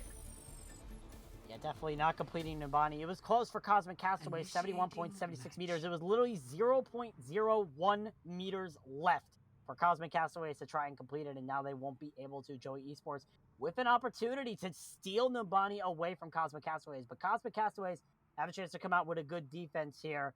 It'll be interesting to see what they pop out, considering how much we've seen Mini on the ball and the Orisa. So probably going to be running a similar Orisa defense here is what I would say, Thea. Oh, I'll be if I was going to say, do I expect Joey Esports to run a double shield attack yet again? I mean, it's possible. Maybe. Okay, but that begs the question why they put, actually, no, it makes sense why they had to put Harry Styles in. Roster requirements, everyone has to play a map. I think that's what's great about Tranquility is that whichever players you have in the roster, they do have to play. They need to get playtime, and I think that actually kind of gives integrity to like the Tranquility tournament to an extent. So coming into this, we have Cosmic Castaways going for their not ball composition. They're going for a monkey composition for their defense with Polar on the Tracer and Speedy on the Soldier. Joey Esports going for this double shield setup, which begs the question. How do they plan to deal with this divey composition when they need to also take the point? But that's questions for later. They're going to show and tell us, and Panic be opting to play the Pharah this time. And he melts Mini right away. Great pull combo from the tanks, and that just allows them to take the space because Mini's out of the fight. Yeah, definitely. Joey Esports making their way straight to the point here. As they start to try and clean up the picks. Cosmic Castaways might not even re-engage into this. They just might give it to Joey Esports and wait for the re-engage to come later. Nope. As I say that, they're coming through that small area. Speedy trying to get to the back line, and no one's there to touch. Cosmic Castaways give up the point. Cry is able to get that kill into the Vino, and the kills are now going in favor, but the point's already lost. The spawner for Joey Esports is literally 5 meters away from your location, Cosmic Castaways. But that doesn't matter because now that you can still defend at this point, right? You could use the high grounds, force them to play on that card. It kind of slightly works on Cosmic Castaway's favor. It's just that they have longer spawns, and you could see the value in it right away. Polar does get Mag Polar, which is actually quite funny. Polar diff. And there's a rest coming in. Polar just popping up, getting kills. Yeah, Polar gets 3 in this fight thus far on this Hanzo. Starting to finally work out. Speedy will finally deal with them, however, so Cosmic Castaways having to deal with that again. Cosmic Castaways trying to bring themselves back, but they have these long spawns, as you mentioned, so it might not be a win for them, despite the fact that they might be able to get the kills, and now Navino's starting to clean it up. Looks like Joey Esports will be able to push this card through more of the map, as Cosmic Castaways sent back to that long spawn. Okay, but the fact that they created the stall right at where it started and not at the corner means that they probably have a pretty decent set of fights next. But Joey Esports is coming in with all 6 ultimates. On this kind of Cosmic Castaways, they're going to have 4. So I'm going to be seeing a lot of reds and blues popping off on the screen because Overwatch really loves its particle effects. Window comes out here from QZY as Joey Esports starts to make their way into the engage. Jump comes in here from Mini. Now pops the Primal Rage as well. Joey trying to find any sort of sustainability. Panic pops the barrage and is able to eliminate Speedy. And Magpolar ends up dying to Polar once again. Splunk comes out here as well from Navino as Joey Esports is trying to clean up this fight with every single ult they have and trying to bring it into point B. But meanwhile, Cosmic Castaways are still stalling out. But now Cry ends up dying to Tanic B. Same with Apathy as well. Tanic B on this Pharah has just been a nuisance right now for Cosmic Castaways, and they have no answer to it. Well, they do have an answer. Go back to spawn and prepare for the next fight. You know, Speedy decides to pop his visor. There's probably a swap happening behind the scenes because to pop the visor so late in a lost fight probably just signals you're making swaps, and Speedy does switch to that Ashe, right? Cry going over to the Mercy, hoping to get helping build that ult charge, but Cosmic Castaways has given up so much ult charge. They have nothing in the ult bank, and they're going to have to deal with this incoming Dragons and this incoming Bongo. And in the same process, also, Panic B is going to be working towards that Pharah ult, and that's going to be also popping the same process. Dragon Strike comes out from Polar to separate the rest of Cosmic Castaways, and Tandy B's able to eliminate Speedy, so now that hit scan threat out of the equation. Magpolar is the last sort of threat here for Tandy B on this Pharah, as Joey Esports make their way to the final pushing area, and Polar finds Cry. Massive pickup coming out here from Joey Esports. This down by Tandy B eliminates Mini with that barrage. No one is seen from Cosmic Castaways except for Speedy on the Tracer. Has to recall, has to try and keep himself alive. Polar says good night as Joey Esports sailing this cart into the point. They just have to deal with the stragglers of Cosmic Castaways, and they'll be going up 2-1 at halftime. The ball comes out for Mini, trying to stall it out, but it won't be all for naught, as that is going to be a cap and a win for Joey Esports on Numbani. Joey Esports showing that even when not on their map choice, they can take the win. And, you know, I think Cosmic Castaways needs to figure out what to do against what Joe Esports is running, right? It seems like there's some level of inflexibility to an extent for Cosmic Castaways, because it seems like time and time again, Joey Esports has been coming out with that anti-dive composition, which has been giving them so much value and has been stopping these engages from Cosmic Castaways. So, I don't know what to tell you, but given that, you know, BBB back early on in the playoffs kind of ran into the same situation where they were being counter-comped and continued running the same composition, I think there's some lessons to be learned, and I think Cosmic Castaways should use this halftime to their advantage to figure out how to respond back to Joey Esports. Absolutely. It is halftime here after map number 3. When we come back, we'll see if Cosmic Castaways will be able to adapt and figure out how to beat Joey Esports, or if Joey Esports are on the way to their second Discord tier championship in Tranquility Gaming. We'll see you after the break.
What's up, my friends? Today, I'm here to tell you the truth.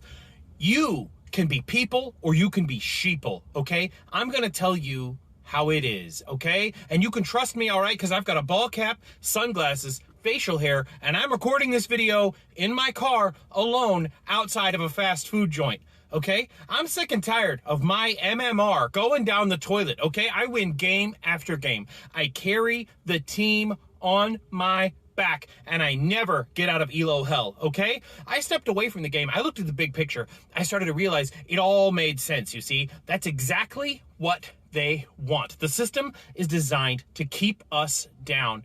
They've developed a game where the top 500 players control 90% of the SR, while the rest of us down in middle class are struggling to stay in gold, okay? I've been thinking, we gotta take our SR back. We gotta make our games great again. You know what?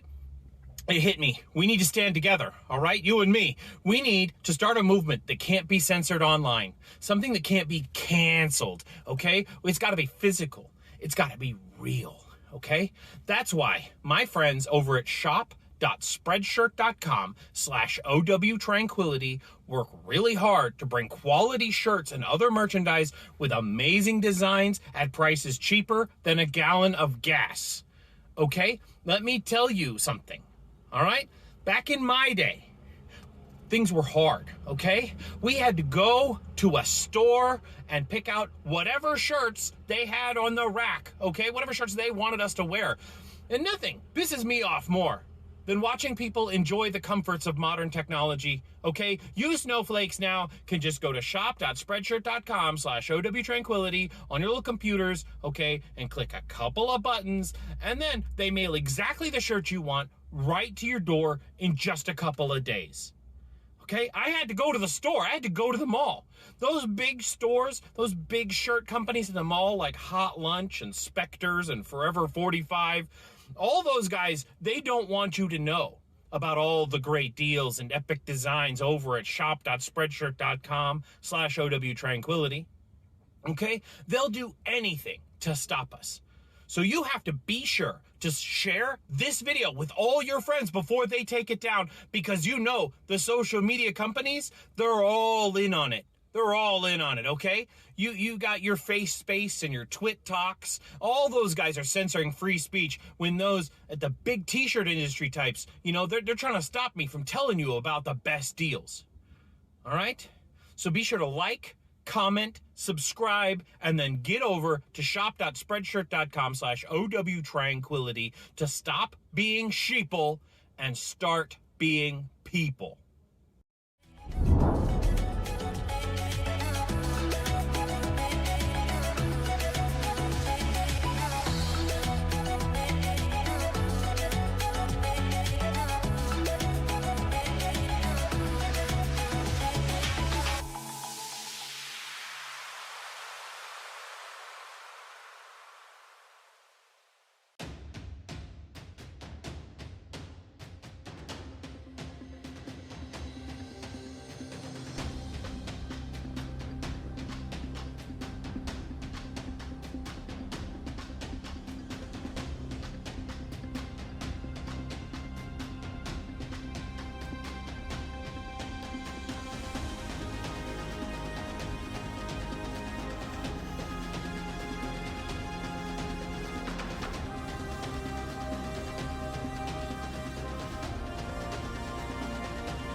Welcome back, everybody, to Tranquility Gaming Season 8 Discord Tier Grand Finals. If you've missed the match thus far, it's been a back-and-forth affair, but at the end of halftime, Joey Esports is up 2-1, heading into our 4th map of the series. It's Escort, and it's in the choice of Cosmic Castaways. Bowsy here with Thea, and we're trying to decide what map that they would want to run here. Rialto? I mean, Rialto is an option, but it can also be seen as a brawl map. We'll have to see what the move is here from Cosmic Castaways. I don't know. I feel like if you're trying to play into the fact that like you have DPS players that like playing Pharah and Echo, I think Rialto is such a good play to have, right? But it also depends if we see swaps coming in from Joey Esports in terms of their DPS line, right? If there are changes, that does mean that you might see someone coming in that plays Pharah, who knows? But I haven't been informed of any swaps on the side of either side.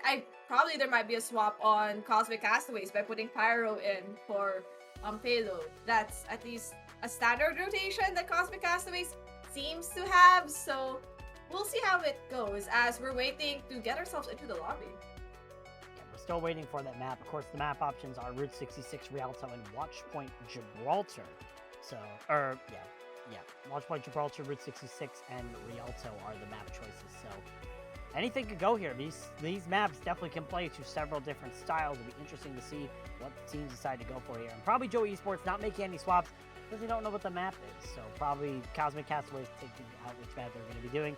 And now we actually know the map. Apparently they are saying that Rialto is going to be the next map in our series. So we'll see if there's any swaps from either side. There we go. Yeah, Something didn't work on my side, so I couldn't see what map it was going to be, so unfortunately that was the case. But yeah, there are swaps coming in here as well from the side of Joey Esports and, yes, Cosmic Castaways. Of course, you mentioned Pyro coming back in for Apathy. Joey Esports subbing in Harry Styles on the tank role and bringing back in that Swifters John Pond DPS line. Yeah, Joey Esports has a pretty large roster with, I think a 4-person DPS line, so they do change it up a lot, right? So, as I expected, Cosmic Castaways are just going to bring Joey Esports to Rialto, probably playing into the strength of that, maybe a Pharah composition, if they want to see Magpolar flank again with that Pharah and manage to distract Joey Esports enough to create an opening for Cosmic Castaways.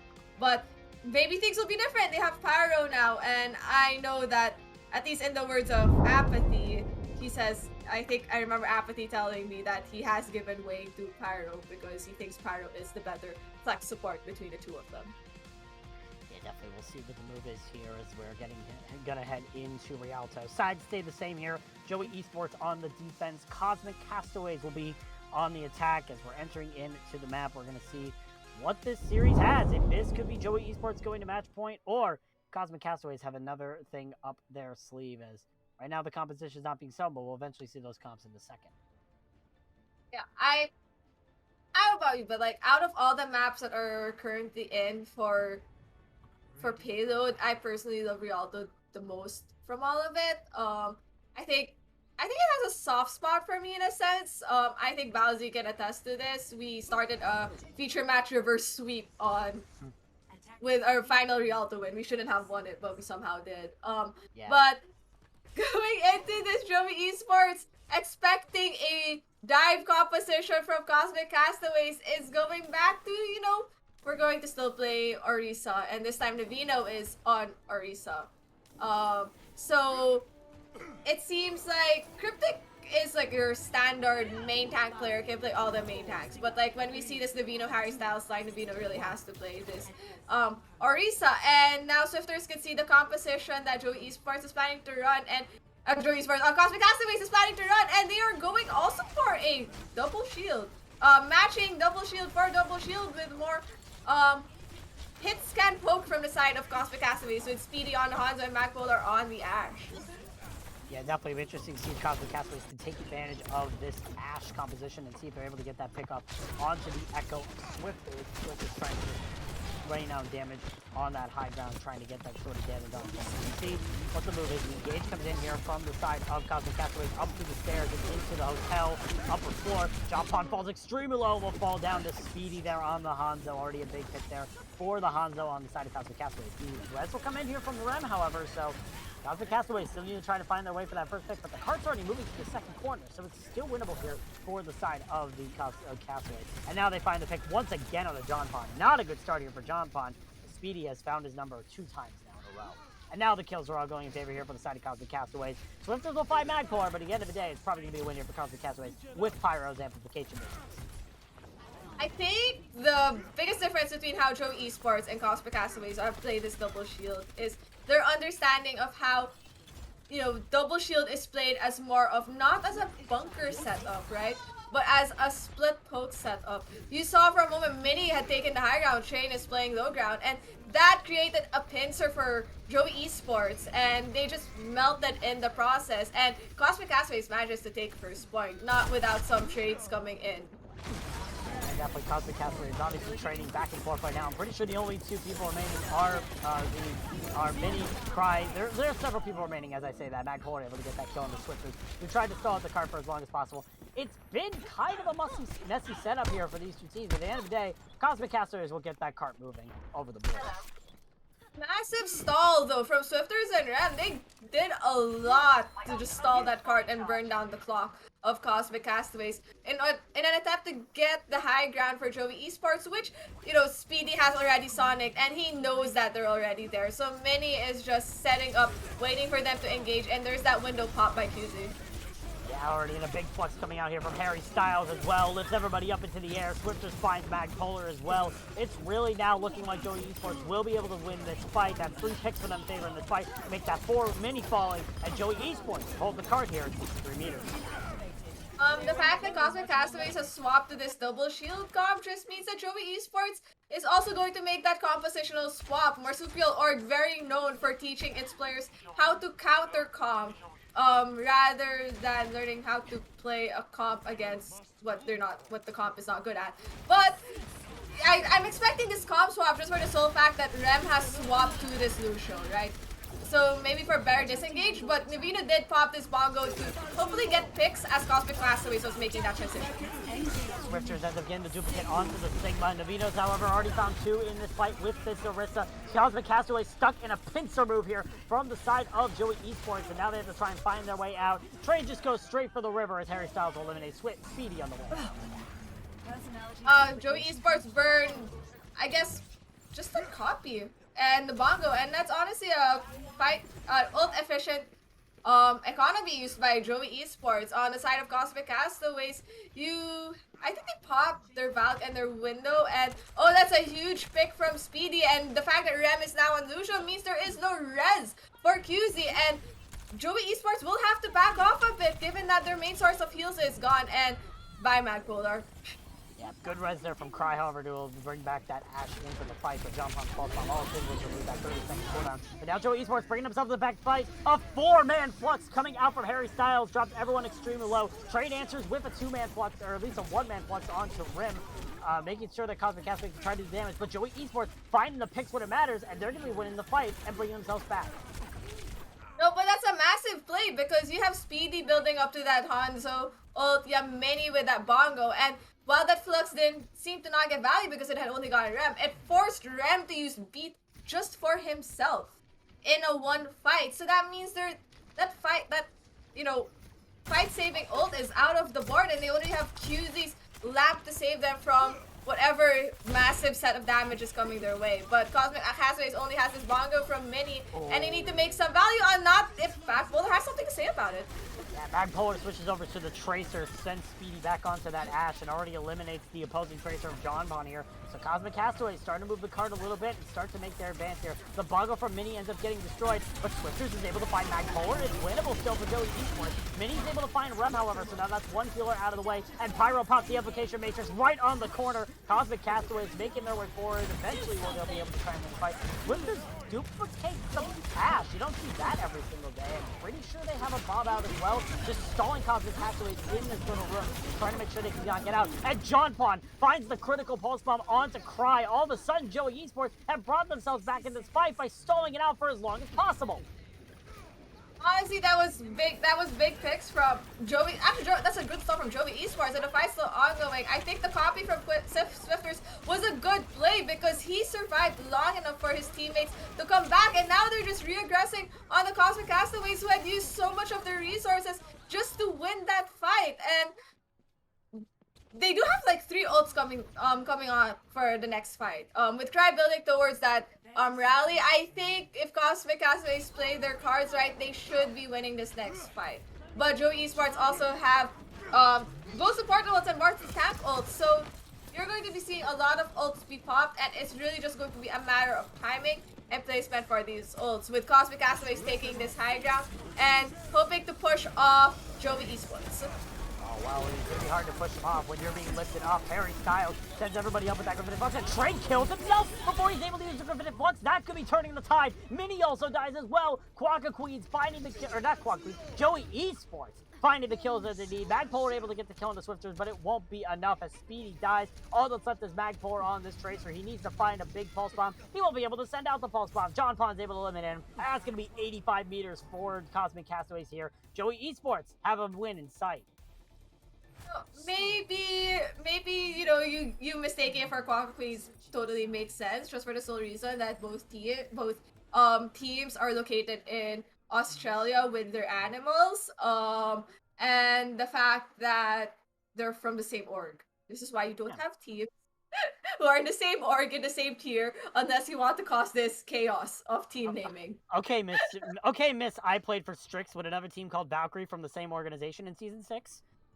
Oh, which also by the fun fact, I was also on Frost Nova for season 8, who also had Frost Bloom middle of the way. So you can see what I mean by people will get confused.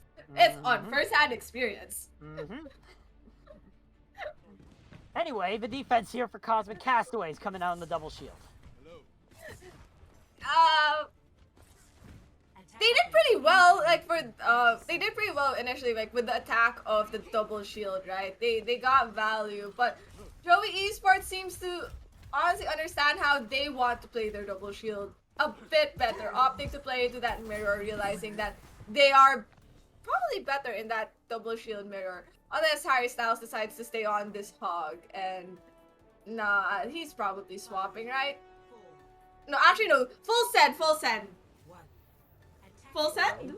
No, double shield. So we have Cosmic Castaways taking the usual spot of the high ground with Magpolar, probably playing on a slight off angle with the fire up poke damage. And this is going to be a Far Mercy fight happening soon, unless that's a huge boop on Navino. Navino not watching his guardrails.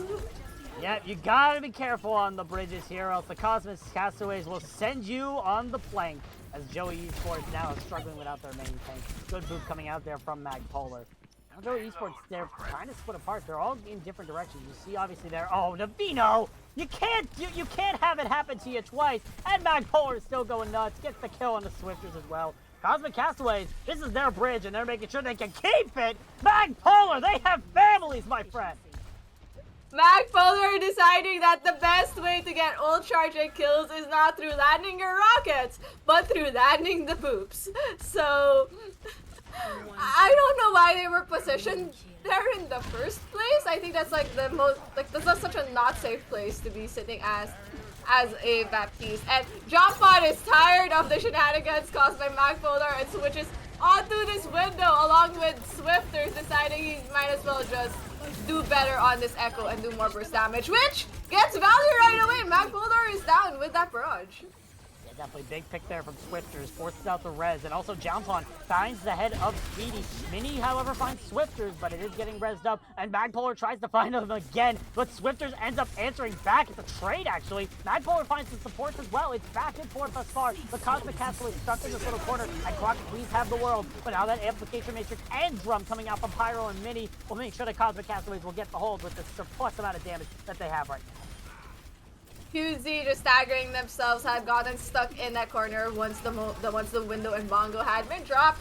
But Cosmic Castaways coming in with 2 ults, a Visor and a Valk from Cry. So we'll see how that's gonna come into play. But Rem is also currently holding on to a Valk, and Jump trying to take a sneaky angle, hoping to get a pick onto either Magpolar or to Cry before anything could be set up. Never mind! He still gets a boop on the Widow! Magpolar looking like a Lucio and Ilios right now with this bar, just booping everybody off into the drink. Unable to get any sort of boops there, but still, Cosmic Castaways doing a really good job with this bar composition right now, as it's going to be a rotation here from Joey Esports. Swifters with his own Echo Mercy tries to eliminate Magpolar, and he just lands a direct right on him like nobody's business. Cosmic Castaways doing a really good job in this hold, and they've lowered the time bank to 1 minute and 13 seconds here for Joey Esports. Maybe Cosmic Castaways' plan is just not to play the rest of the map. Maybe that's how this is. Just have Magpolar play the rest of it? Yeah, maybe they just don't want to play the rest of it. Yeah. Never mind. Joey Esports decides that now we want to play the rest of the map, and they have gotten some of the necessary picks, though they lose the Vino and QC in the process. And suddenly, Cosmic Castaways is turning this around. Yeah, definitely. Cosmic Castaways trying to bring it back here. Rem able to get that Q on the QZY, however, so it's still winnable here.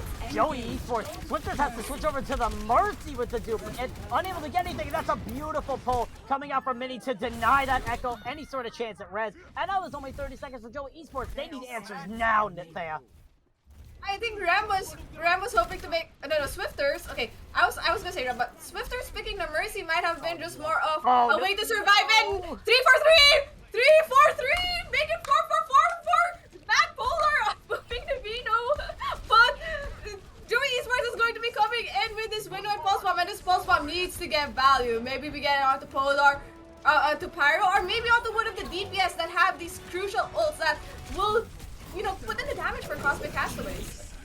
Oh, I think Naveen almost got booped up again there. Almost was sent back to hang out with Davy Jones. John Pon's pulse bomb does find Speedy, who used that tactical visor, but now the kills are back and forth all around. Cosmic Castaways trying to stabilize here. The drum is used here from Mini, trying to keep everybody up and get that damage out when it's needed the most. Harry Styles and Baby Diva form just trying to burn down that Orisa and find that Diva Mag, and he will. Cosmic Castaways need to find some momentum, but Pyro ends up dying to Swifters. It's still winnable for Joey Esports as they find all the kills, courtesy of Swifters with that 3K. But Joey Esports, the line is not crossed yet. They still have to cap this first point to keep themselves alive. Cosmic Castaways is opting to disengage a bit, fight at that archway, and that's a good call, but they really don't have any ults in the process, just both support ults, which actually might be good for a sustain unless Cry decides to swap onto this Lucio to recontest, and maybe might get value, I don't know, but Pyro's window has been helping Mini stay alive on this point, not unless Swifter has something to say, which is countered by Speedy. Yeah, Swifters goes for that flank tactical visor, unable to get anything from him, however. It is a bloodbath right now on the point. QZY trying to keep everybody up, will die eventually to Magpolar, who switched over to the Widowmaker. Bomb comes out here from Harry Styles, unable to get anything except for Trade's mech, and Magpolar is just trying to shoot away, get these targets that are necessary here for Cosmic Castaways to stay in to try and win this map. Beat comes out from Rem to be able to keep everybody alive, and Rem's able to get the kill on the Speedy as well. It is back and forth all the way. This is a typical Rialto fight you see here right now. Cosmic Castaways trying to kill them all off. Joey Esports looking for answers, and they will find none. Cosmic Castaways will tie the map here on map number 4. Tie the series 2-2. I was hoping for a 4-4-4 for Magpolar boops, just like the Wendy's 4-4-4, but come on. Play of the game goes to the Vino. There's honestly a good play of just him going past the window, right? But it still doesn't excuse him getting booted off by Magpolar 3 times on the same bridge. So, I really don't know how to feel about it. But I am happy that Cosmic Castaways is not giving up their fight. We are now 2 for 2, and that just means more maps for us, more Overwatch for the audience, and a way closer fight for, finals match in the Discord tier. Maybe actually closer than the Galactic Penguins versus Doodles match back on Tuesday. Yeah, definitely. It's going to be interesting to see what they decide to do here, because now Joey Esports get to choose our second control map, and what could be our last unless we see a draw in map number 6. So they have to choose wisely here. They don't want this to happen anymore. Navino's had enough dates with Davy Jones to know that it's not really a good place you want to be right now. So we'll see what the move is here from Joey Esports, what they decide to sub in. There's a chance we probably see Cryptic again here in Thea, but anything goes on the table right now. All we know is Joey Esports need answers, or else they're looking at a potential loss to Cosmic Castaways. You know, to the credit of Magpolar, he did so much this map, right? Getting those crucial picks on that window for like that last fight, right? Such as that Rem who was trying to stall, and just those initial boops on that bridge on their defense on Rialto, right? Got 3 on Navino, also got 1 on QZ. I think he built ult so fast just from the ults. Like, as he said, it's like Lucio on Ilios, except we have Pharah Magpolar on Rialto taking that title. Yeah, definitely. It's going to be interesting to see. Joey Esports have chosen their map for map number 5, and they're taking us to Nepal here, Thea. This could be an interesting swap-up. We could see interesting strategies come out here, considering we have yet to see Brawl from either one of these teams. Actually, we have seen Brawl, but it has not been that common between either one of these teams. I mean, they did pull out the Ryan on Numbani, right? The natural swap on the third point where Ryan is really just better on the third point of Numbani. On the case of Nepal, they might actually just be tapping into this Ryan play, right? Because their other option was to go into Ilios. And Ilios really works to the strengths of a ball composition. I think the range of compositions you can play on Ilios is much narrow. It's narrower. So unlike in Nepal, where in like you could still see people running 6-man, you could still see people running ball comps, but you still see people running Rhine on Village, and sometimes even Rhine on Shrine. So I think Joey Esports might be trying to search for answers, realizing that their double shield has finally been countered by Cosmic Castaways. So they're saying, hey, we haven't seen Cosmic Castaways try to deal with a brawl comp, maybe just that third point of Numbani, right? But Nepal's such a great place to test that out, compared to Ilios at least. Yeah, definitely. It'll be interesting to see. And funny, we went into halftime saying that Cosmic Castaways need a way to adapt to Joey Esports. The way they do it, makes it so Joey Esports has to adapt to Cosmic Castaways. What a very weird situation. Speaking of adaptations, Cryptic is coming back in for Joey Esports. So we're going to be seeing Cryptic come back in on the tank role, which probably signals out Ryan's heart, considering we saw him on Numbani. So it most likely will be the case. Tanic B is also coming back in this map for John Pond. So it'll be interesting to see what the swaps are going to be here from Joey Esports and how they're going to play into their styles.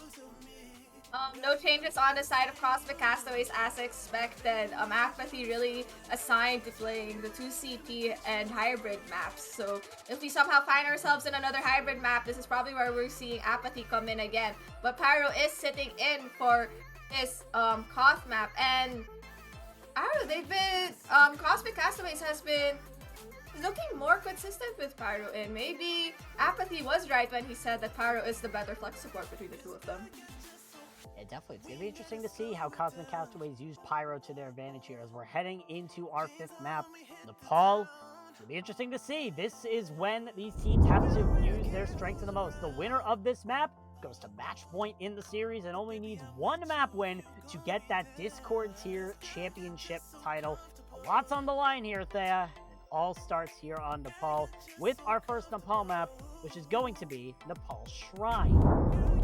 Nepal Shrine plays, I guess, both the strengths of Cosmic Castaways and Joey Esports. Cosmic Castaways could play their ball composition, which, you know, they haven't popped out recently because they have been brought to monkey maps more than ball maps, right? So here you can see already Mini hinting to that, playing that ball comp with Magpolar still on that Pharah. Did get huge value with that Pharah, and with their standard support line of an Ana Mercy, right? Joey Esports looks like they're trying to decide on whether they want to go with a double shield composition on a Koth map, or if they want to just go straight for a 6-man composition. And it looks like they're settling on a 6-man composition on Shrine, which means Joey Esports, the way they're going to be trying to play this is to look for Pyro and just dive onto Pyro, unless Sanic B can get a good hack on Mini or on Train and dive on them. Yeah, definitely. The 6-man dive from Joe Esports, what I call Dallas 6-man, where they run the Echo instead of a Reaper or a Sombra, so we'll see how it works in the favor. Mini gets hacked, so Cosmic Castaways have to try and retreat a little bit, but no kills thus far resulted on either side. Pile drive and another hack on the Mini here. Tanikby doing a little bit better on this Sombra, looking a little more warmed up as Joey Esports will have control of this point, but Navino loses his mech. That could be detrimental, but Rim's able to find Speedy, Swifter's able to find Cry, so now two picks or a pick in favor here for the side of Joey Esports, as Swifters is a dying to train.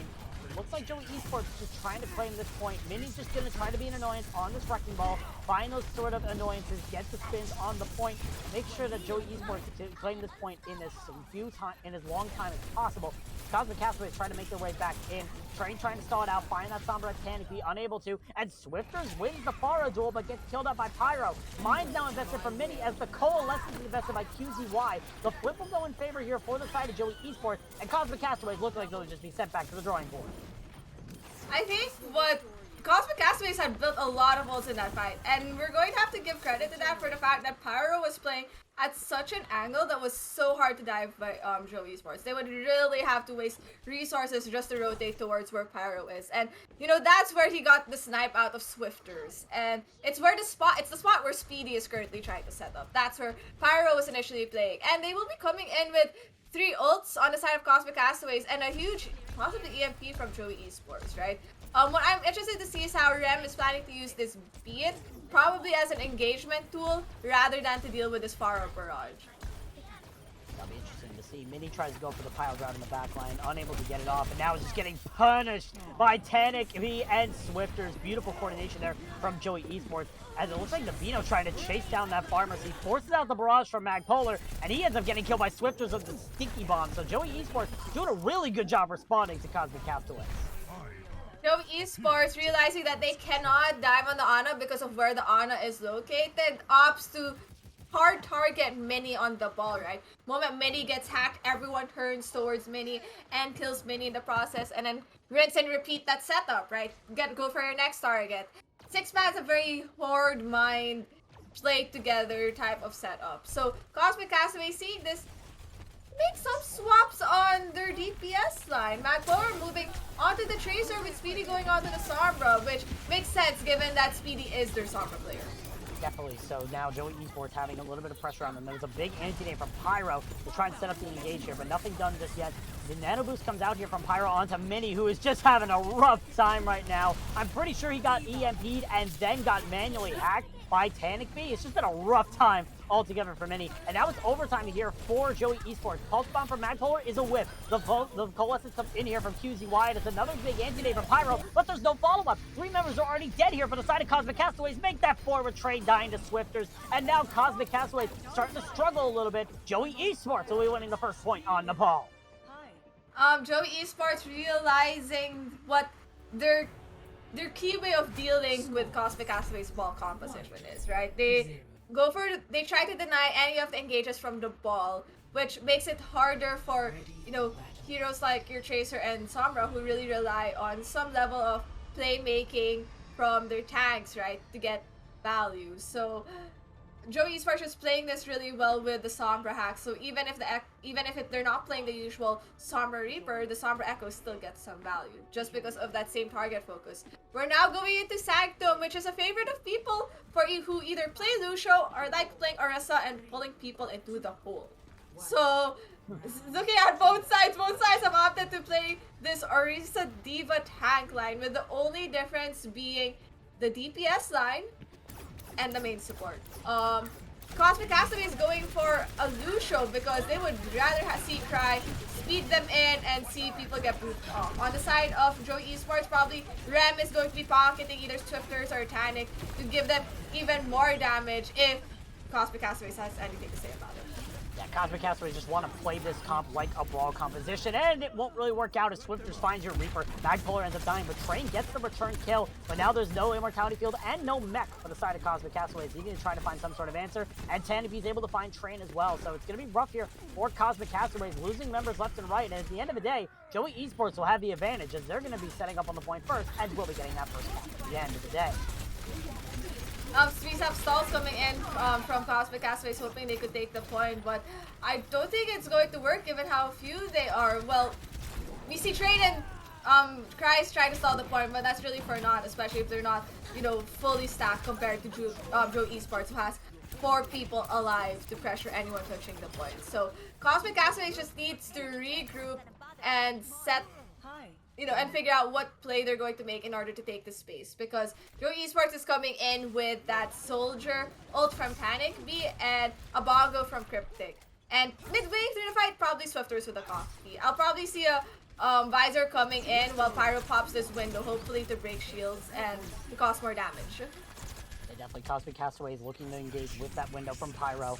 They also have some ults building up as well. Tandy pops the Tactical Visor, trying to find Magpolar, and he's nowhere to be seen. A great runaway from Magpolar, and he comes back to Tandy and shoots that Helix rocket right into his face. The bomb has to be invested from Navino in order to get the mech reset, and the flip will go in favor of Cosmic Castaways. They step onto the point when Navino was using that bomb, and were able to get the cap. Dom comes in here for Train as well, and that's going to be messy. The Immortality Field blocks the damage, but still 2 kills. Make that 3 resulted here for Cosmic Castaways, as they'll be able to continue capping this point and keep it in their favor.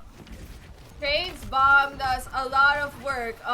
You know, we question whether Diva bombs really are, we really think of them as space-making ults, but that bomb killed a lot of the utility of Joe Esports, the Bongo, the lamp, and in the process, Train also rebacked onto Swifters on copy. So Joe Esports seeing all of this make some changes, and we're finally seeing a brawl, but on Sanctum, probably trying to speed into this more bunkery style setup of Cosmic Castaways, but I don't think they realize that Cosmic Castaways has a Lucio of their own. Cry can just disengage things for Cosmic Castaways and rotate. Yeah, and which is exactly what Cosmic Castaways is doing, as I expected. Yeah. It's a little game of ring around the rosy as the teams try to run away from each other. Speedy gets the first kill onto Swifters and uses that multi-core to separate all the members of Joey Esports, and they fall like flies. Cosmic Castaways continue their counting progress here on Nepal Sanctum. We wonder why we have the Lucio, right, with this more pokey Orisa setup, right? But it makes so much sense that when your goal is to really make sure that your Orisa does not stay in one place for too long and they're allowed to rotate even faster. So Pyro decides to pop the window as expected because you use windows on cooldown. I mean, you don't use them on cooldown, but you use them in order to get these sort of picks. Mech comes out from Navino, so now Joe Esports are without their Diva player for now, or at least without their Diva in full force. But Joe Esports still want to try to make this rotation while Navino's just sitting there. The baby Diva is just sitting there, and Cosmic Castaway is just going to pounce right on top of Navino. Find this pick when it matters the most. Oh, Magpolar. Okay, thank goodness he's able to finish it. But it's overtime now here for Joey Esports. They try to make their way into the front line. They're able to flip the point because all of Cosmic Castaways are stuck in this corner, but the kills are not going in favor of them. It's 3 kills thus far for the favor of Cosmic Castaways, and they look like they're going to be turning this point around really quickly once again. Now all that's left is QZY to try and touch the point, but they know he's there. They know he's just going to be finished off, and Cosmic Castaways tie up Nepal. Great playmaking from Cosmic Castaways, understanding how, you know, we see this composition that they're running, right? It does not look like a traditional composition. There's a lot of, you know, pieces that normally they just don't make sense together, right? But when you think about what they want to do, right? Understanding that your Orisa is someone who isn't as mobile as your other heroes, right? It feels like a Reinhardt. But you also want the poke distance that Orisa provides, right? You might as well have the Lucio with the Orisa so that they can rotate even faster, especially if, you know, Joey Esports, they decide to run that Rhine, right, with the standard brawl comp. Now coming into into Village, as I expected, Joey Esports is going for the standard Sim May brawl. Cosmic Castaways going for their tried and tested ball composition with Train on the Sigma, right? And rather than a Zen, they're having Pyro on this Baptiste. Maybe hoping for more survivability, perhaps? Maybe. You also have Magpolar just raining destruction on this Pharah, which means that Joey Esports have to be bunkered down. They have to be careful, or else Magpolar can come on the back line and just pick up a pick whenever he wants. As you see, Tanny uses that wall to try and negate Magpolar's angles. as Mini comes back in with the ball, tries to throw everybody up in the air, and that's a big dynamite coming out from Speedy. Joey Esports, for obvious reasons, will get the first cap on this point, but it might not be for long as Cosmic Castaways, they're trying to play the slow game. But as I say the slow game, Joey Esports want to play the fast game. They pile right on top of Train with Swifter's TP, and he starts getting melted down, but Pyro's able to eliminate Rem. The Speed Boost is now gone to the side of Joey Esports, and now both of your supports are gone, with Magploid finishing up QZY. Cosmic Castaways are able to profit off of Joey Esports with this brawl composition and take the advantage from the south. They'll be able to claim this point right back in their favor. Joey Esports kind of being a bit greedy, right? They see Train alone, and it makes sense. Like, if you have a SIP TP, you dive onto a specific target, go onto them as a group. But what ended up happening was they weren't on Train as a group. It seemed like it was only Swifters who was on Train after that initial TP. And I think that's where things fell apart from them, and they got split, and you have now Magpolar popping a barrage. Well, he's also popping his way back into spawn. Swifters gets that Helix Rocket. Train uses the Corvitic Book. The flip goes in favor here for Joey Esports, but once again, it's just going to be a cleanup here for the side of Cosmic Castaways. Just cleaning up all the picks that they need, and they'll be claiming that point right back into their favor. Only 33% for Joey Esports. Though Cosmic Castaways did use 4 ults in that process, right? That was an expensive fight for them to keep things alive, and the Farmers is just in the air, chilling, right? Swifters trying to get some value, put some poke damage into them, hoping to build ult. But coming into this, Joey Esports really only has that bomb from Nivino and that window from QZ. And I think this bomb's a great way to zone out the Farmercy combo that's in the air, especially when your soldier really doesn't have visor yet. But not if Cryptic has something to say about it. Now, Cryptic able to find that Fire Strike kill with the window onto Pyro. The res will come in, but Swifter just found Magpolar, so Cosmic Castaways down most of their damage, or at least the ones that can do a lot of value in this fight. Speedy's still alive, however, trying to find the pick onto QZY with the hip shots, unable to get it. Bomb throws in here by Navino, unable to get anything, but Joey Esports still able to reclaim the point, and the picks are still going in their favor. So at the end of the day, Joey Esports will continue their count. So Cry manages to get out of the blizzard, but also knows she has no one to fly to. Just brings out the pistol and says, "Come at me." as always, Cryptic now has this shatter, and there really isn't anything to block this shatter, right? So this is a free shatter for Joey Esports if they can get somewhat in it, considering how mobile all these heroes are. Probably the easiest person to get from it would be Pyro and Train. Oh, but that's a big pile drive coming out from Mini. It eliminates Swifters thanks to the help of Train. Beautiful setup there. That means the Farah Magpolar will be uncontested for this fight, and Swifters has the tactical visor too. The Shatter, however, it finds both tanks here for Joey Esports, trying to find the kills that they need. But now the barrage is here from Magpolar, assisted from that window from Pyro. Back and forth, however, Joey Esports trying to find their way back in this fight as Tanic B is left on the point. The res, however, will come in favor here for Cry, getting that res onto Mini, and now it's just a stall fest here for Tanic B as Joey Esports will bring that counter up to 89%. And now Joey Esports, they only need one fight win to win this map. So Swifter is realizing that he was stuck behind enemy lines, was just like, I'll give my life for this. But I hope they do realize that Swifters does have this visor, and that's a great way to deny the aerial mobility of Cosmic Castaways' Farmercy in the air. And there he goes, popping it, hoping to get value from it. But Cosmic Castaways just disengaged. Yeah, pretty much. Cosmic Castaways just on the disengage thanks to Swifter's tactical visor there. Now Joey Esports is sending themselves back on the point. Very early beat coming out here from Rim. Apparently one of their teammates as well. But Mini will end up falling as a result. Joey Esports able to flip the point here. This is desperate here for Cosmic Castaways. They have to try to find their way back into this point and find any sort of kills. But they're already 3 down. 97% here. The Blizzard being used from Tanny as well to deny any sort of touch progress. Magpolar gets frozen up. The Try will end up falling to Rim. And Joey Esports coming into this map, just finishing off these final kills. They were coming into this map 2-2. They're going to be coming out to this on match point once they finally deal with all the stragglers, assuming nothing crazy happens. With Cryptic finding that kill on the Swifters finding the kill on the Speedy. Make that 2 for Swifters in this fight. The Amplification Matrix is there as well. Magpolar's barrage has to be giant, and it gets 2, but it might not be enough here. Cosmic Castaway is still trying to find their way back in, but at the end of the day, Swifters is just popping off right now on the Soldier. He's able to eliminate everybody along with Cryptic, and Joseph Electronic Sports go to match point here in the series. Cosmic Castaways need an answer quick. Cosmic Castaways, in that last fight, almost held that. I think the biggest challenge, right, when you're playing a ball composition, a lot of is you do have to give up point in order to get value from it and to win fights. But I think that also ends up being their downfall in up against a composition like Reinhardt, like Rhine compositions on a map like Village that really plays into the strengths of bunkering. So even they do need to like try to stall the point, but also the challenge is because that Mei wall is so strong at denying. There's only two ways to enter that point, right? So the Mei wall's so huge in denying that stall that maybe there should have been some changes on the side of Cosmic Castaways, especially in that last fight, or on how they should have been playing it. So they need to find some answers. We're up next on Hybrid, and I'm expecting some swaps on the side of Cosmic Castaways, probably putting Apathy in, but with the way that Pyro has been playing, they might reconsider it. Yeah, definitely. It's going to be interesting to see what they decide to go for here. Between Eichenwald and Hollywood, either of these maps really tend to that sort of ball dive style that we've been seeing from Cosmic Castaways. Granted, we have been seeing the Orisa a few times, which means they could run it at Hollywood if they wanted to, but it's an interesting situation here for Cosmic Castaways because they have to try and find some way to break through the Joey Esports compositions on one of these two maps. And Joey Esports pretty much showing that they are the gods of flex. They can run anything if they have the right players in. So it's definitely a challenge here for Cosmic Castaways here. But which hybrid map do you think they would choose of Eichenwald and Hollywood? Hollywood.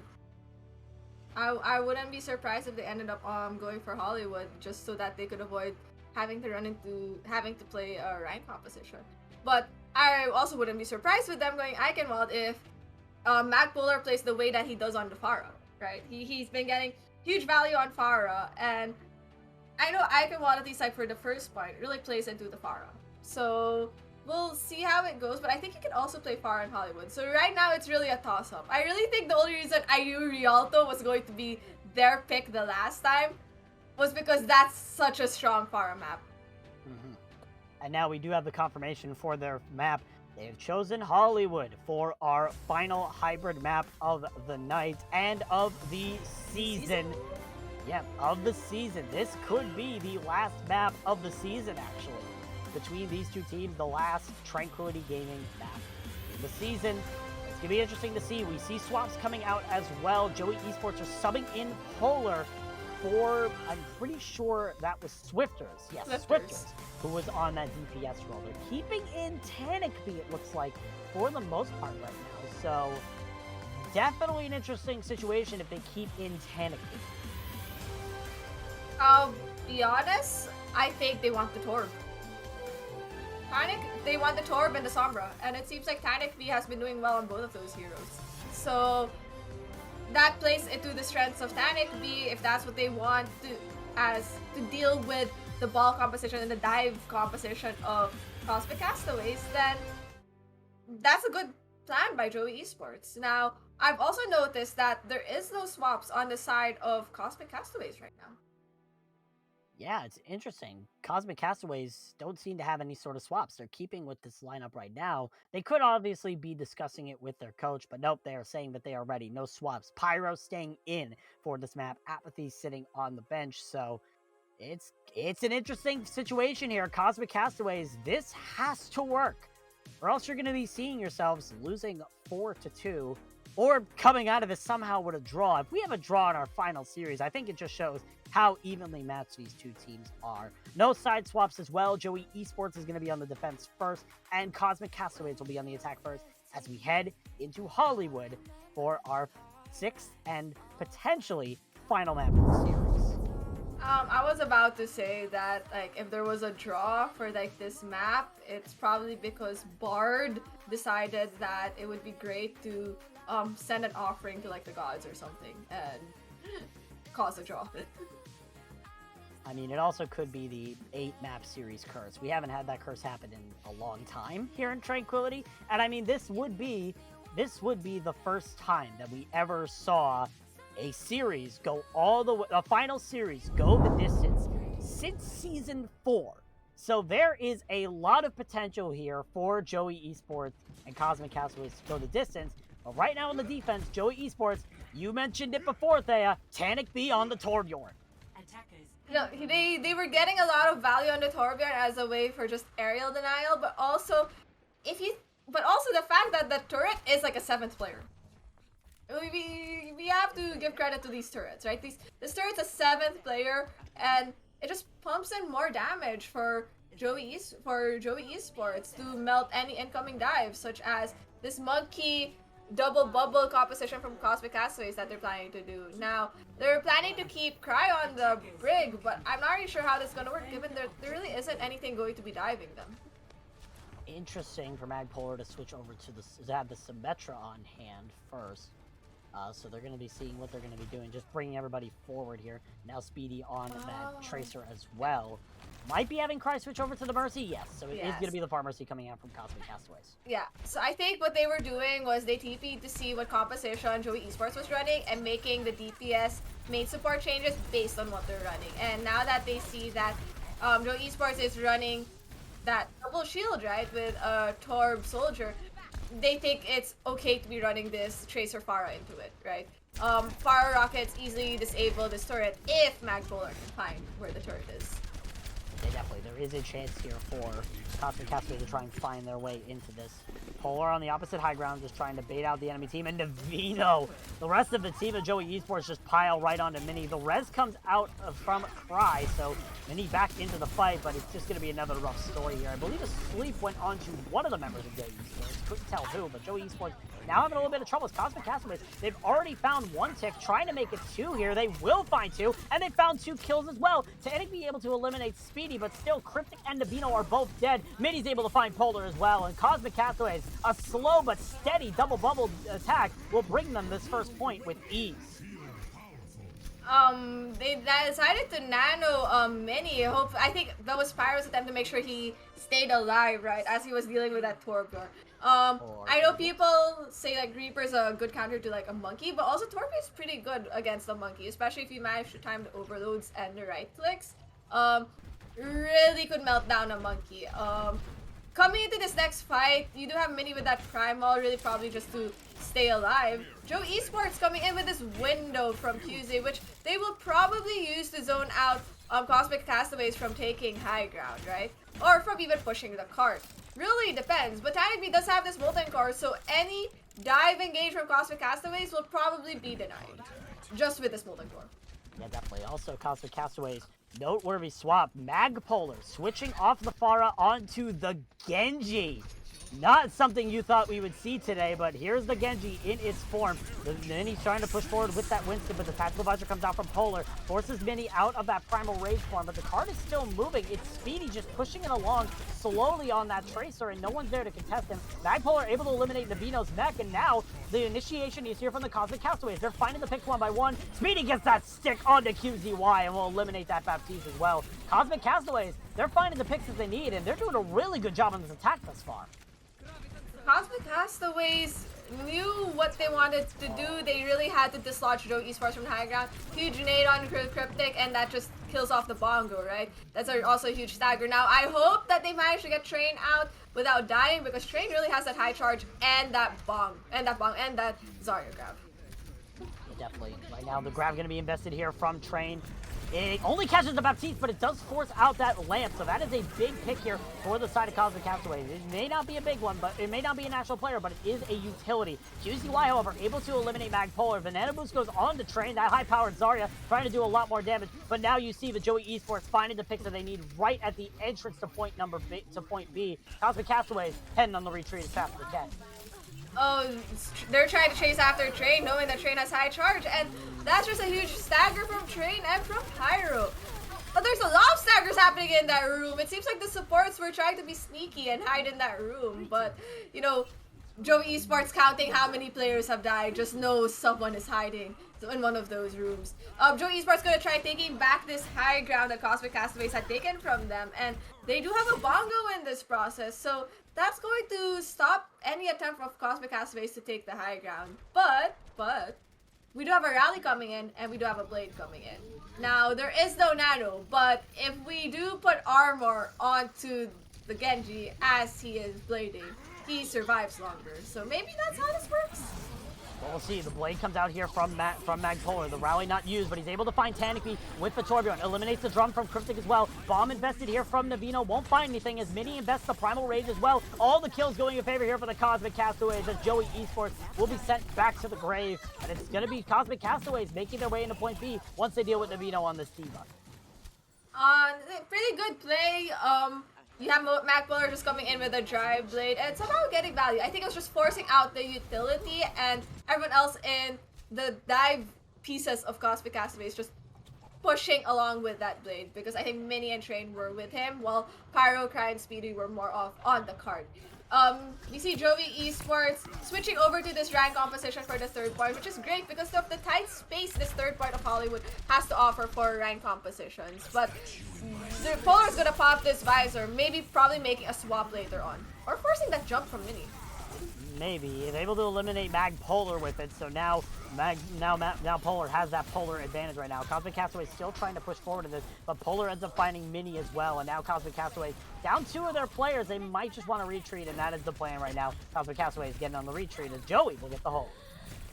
Cosmic Castaways really didn't have any ults, right? So they might as well just regroup and stack together for this next fight. And we see Mini switching over to the Orisa, hoping to do more poke damage from a distance and melt these shields quickly. Even a Magpolar and Speedy switching into their Torb and Junkrat as if this is gonna give them the answers for extra damage and melt the Reinhardt, melt all these shields, and they just melt Mini in the process.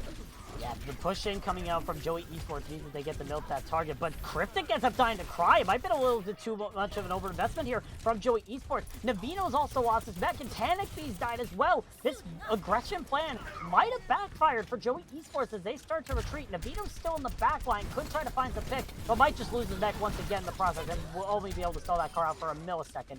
Joey Esports having a reset. I don't even think he stalled. He barely touched the point. Like, he just melted right off the bat.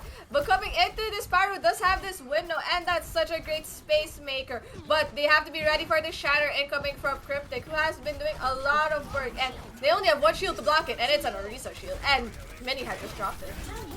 Amplification used from Pyro. Magpolar able to get the kill on with the trap on Rem, and all of a sudden the kills are going back and forth. Polar finds 2, but Cosmic Castaways find 3. QZY also eliminates Pyro. It is so back and forth thus far. Polar tries to get anything with that tactical visor, but is unable to, and all that's left is the tank power here for the side of Cosmic Castaways. Rem has to invest this beat in order to try to keep Joey Esports alive in this fight. Cryptus running back. He does have his shatter online. Train uses the bomb, unable to get anything with it. Tries to get the ring back kill onto any sort of members. Misses everybody. Cosmic Castaways still looking for answers here as they're trying to run back into this fight as Joey Esports using their ult. The shatter comes out from Cryptic and it lands on the floor. That's what Joey Esports needed. They find the answer that they needed the most. The tire from Magpolar will only eliminate Tanuki, but he will fall eventually, and it's going to be Cosmic Castaways having to reset. 17 seconds on the time bank for them. You're gonna see Cry switch over to this Lucio to help get them back point, unless they want to keep this rally. Maybe Pyro's the one who's switching to Lucio because they only have 10 seconds left. So Train is the one switching over to Ball, hopefully to touch, and they do have a Bongo and this Molten Core, so they just need someone to touch, and they can re-aggress. Yep, Trade is able to touch. Overtime is triggered here for Cosmic Castaways. They're trying to keep themselves alive, and Mini, with that drum, eliminates 2! Cosmic Castaways trying to bring it into the final point here at Hollywood in overtime. All they need to do is get rid of Navino and Rim so far, and they're going to be able to sail this cart into the final area. Rim unable to do anything more on that Lucio. It's a team kill for the Cosmic Castaways, and they're able to finish on Hollywood. That sound of a team kill just means that they're going to just push this cart cleanly at the end of point 3. They don't have time, right? So the way that Joey Esports win this is they have to cap with time. They do have to cap with time. Or force everyone to play 1 minute because they only capped with like 3 seconds, right? But the last fight of Cosmic Castaways was really huge. I think Train managing to touch the point just in time with Ball, and the fact that Mini and Speedy at least had ults to not only deny space, but to add damage, just brought that home for Cosmic Castaways. Add on to that the fact that Cry built that rally midway and just kept everyone topped up. Now, coming in for this attack of Joey Esports, I don't think they're messing with us, so they're probably really going to stick to this double shield composition that they like to do on attack. And it has been working in their favor. Now on the side of Cosmic Castaways, Yeah. I mean, you and You know I what? say, yeah. you know what? I respect it. Yeah. I respect the hustle, right? I respect mean- the hustle, but also I don't think Joey Esports is gonna expect it either. I mean, all Mini has to do is land hooks on either the Mercy, the FAP, the Faro, the Hanzo, and like that stops so much of the incoming damage of Joey Esports, right? And it also, especially the Mercy, just denies res.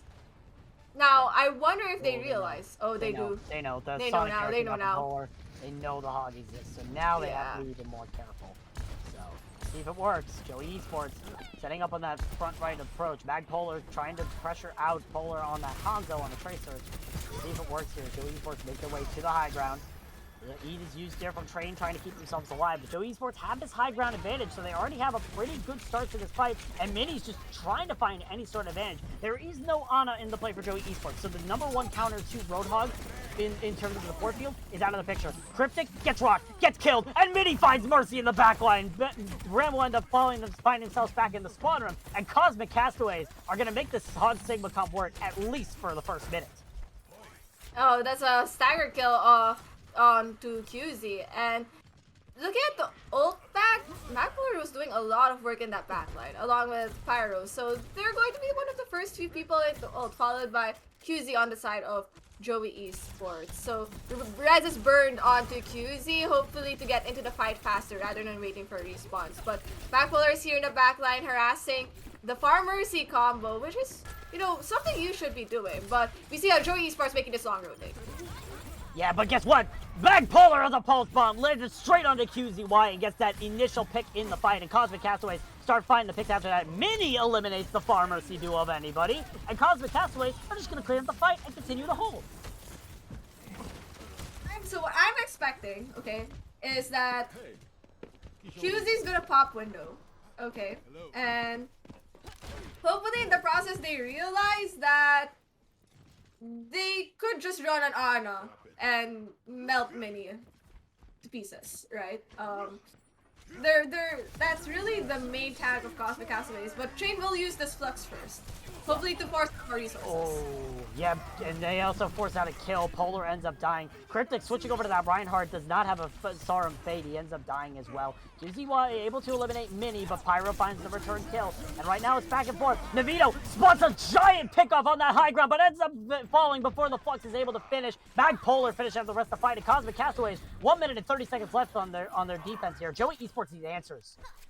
Joey Esports made these this whole compositional swaps, and here's the tricky thing about composition swaps is if everyone on the team does it, you just reset your ult cycle. So you really have to make these composition swaps early rather than later. 2 minute mark's pretty decent, right? Magpolar misread that. I think he wanted to pop that pulse bomb onto someone on the team, but realized like, everyone was there and it was not worth it.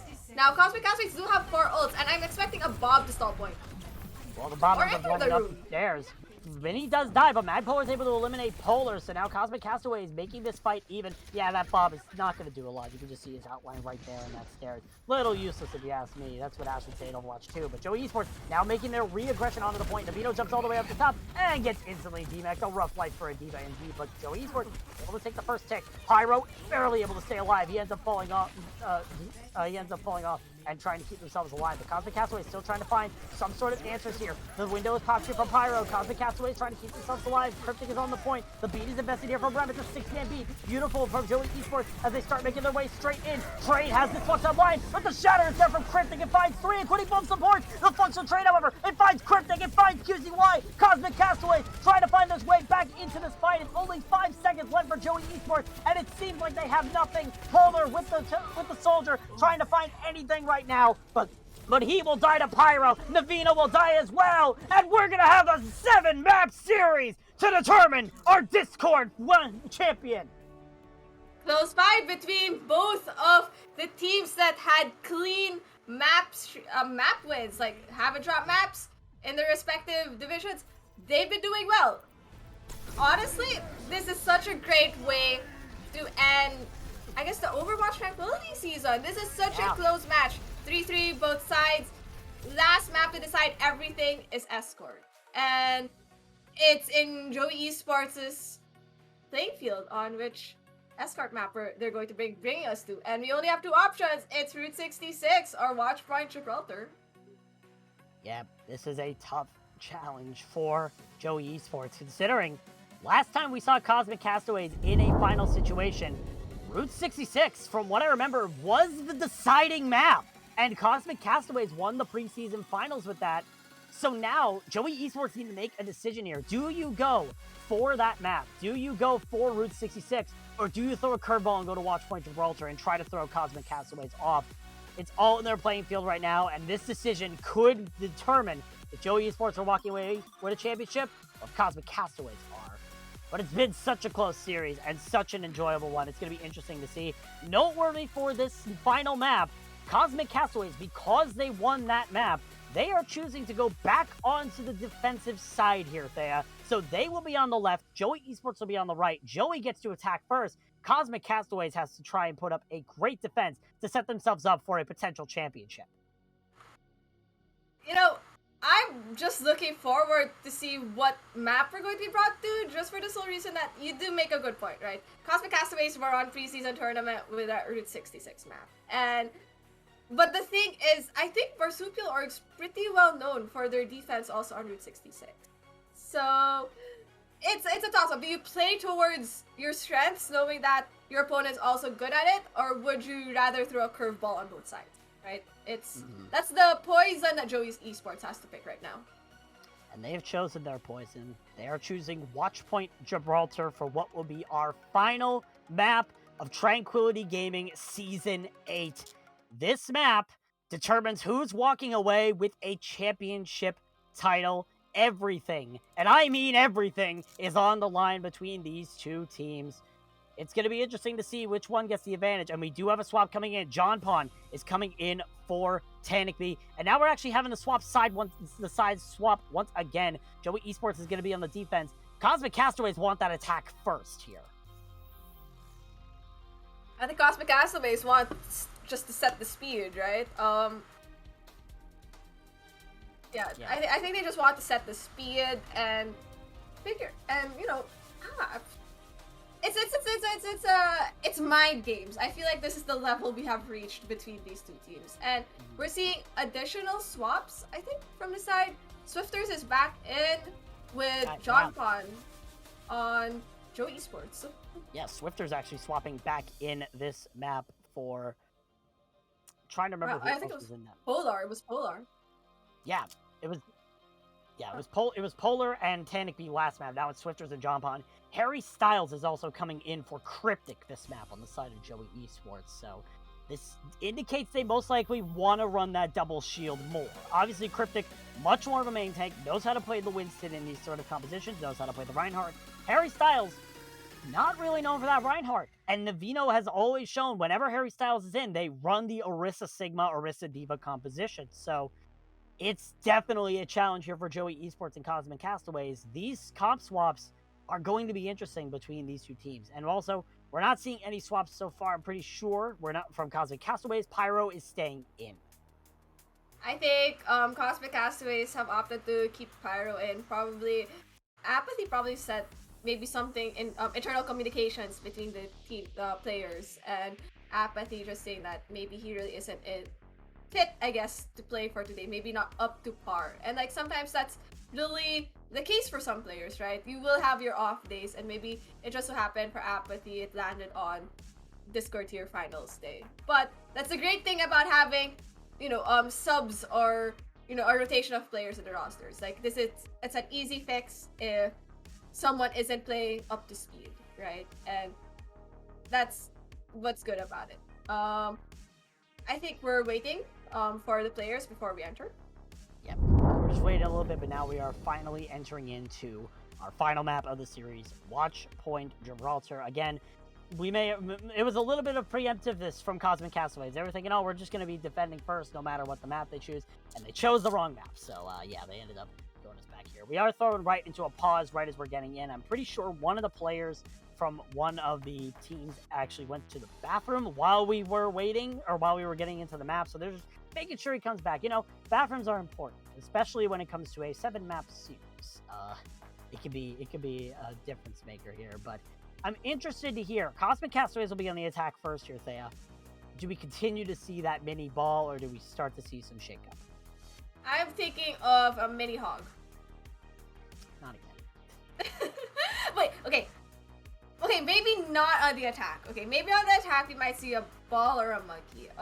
You could honestly play either. It really depends on what your attack is comfortable with for that map. I know some people, even though it's a standard monkey map, right, they still play ball because they just know the map more as a ball player than as a monkey, right? But maybe we could also see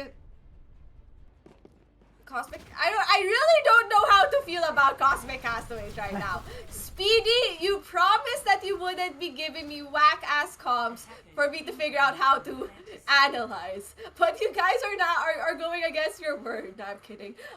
Joey Esports running for this dive composition. I think this is very standard in your Watchpoint Gibraltar maps with Tracer Ash. So no pocket for this. I think they're expecting a dive from Cosmic Castaways. But little do Joey Esports know, we have pulled pork.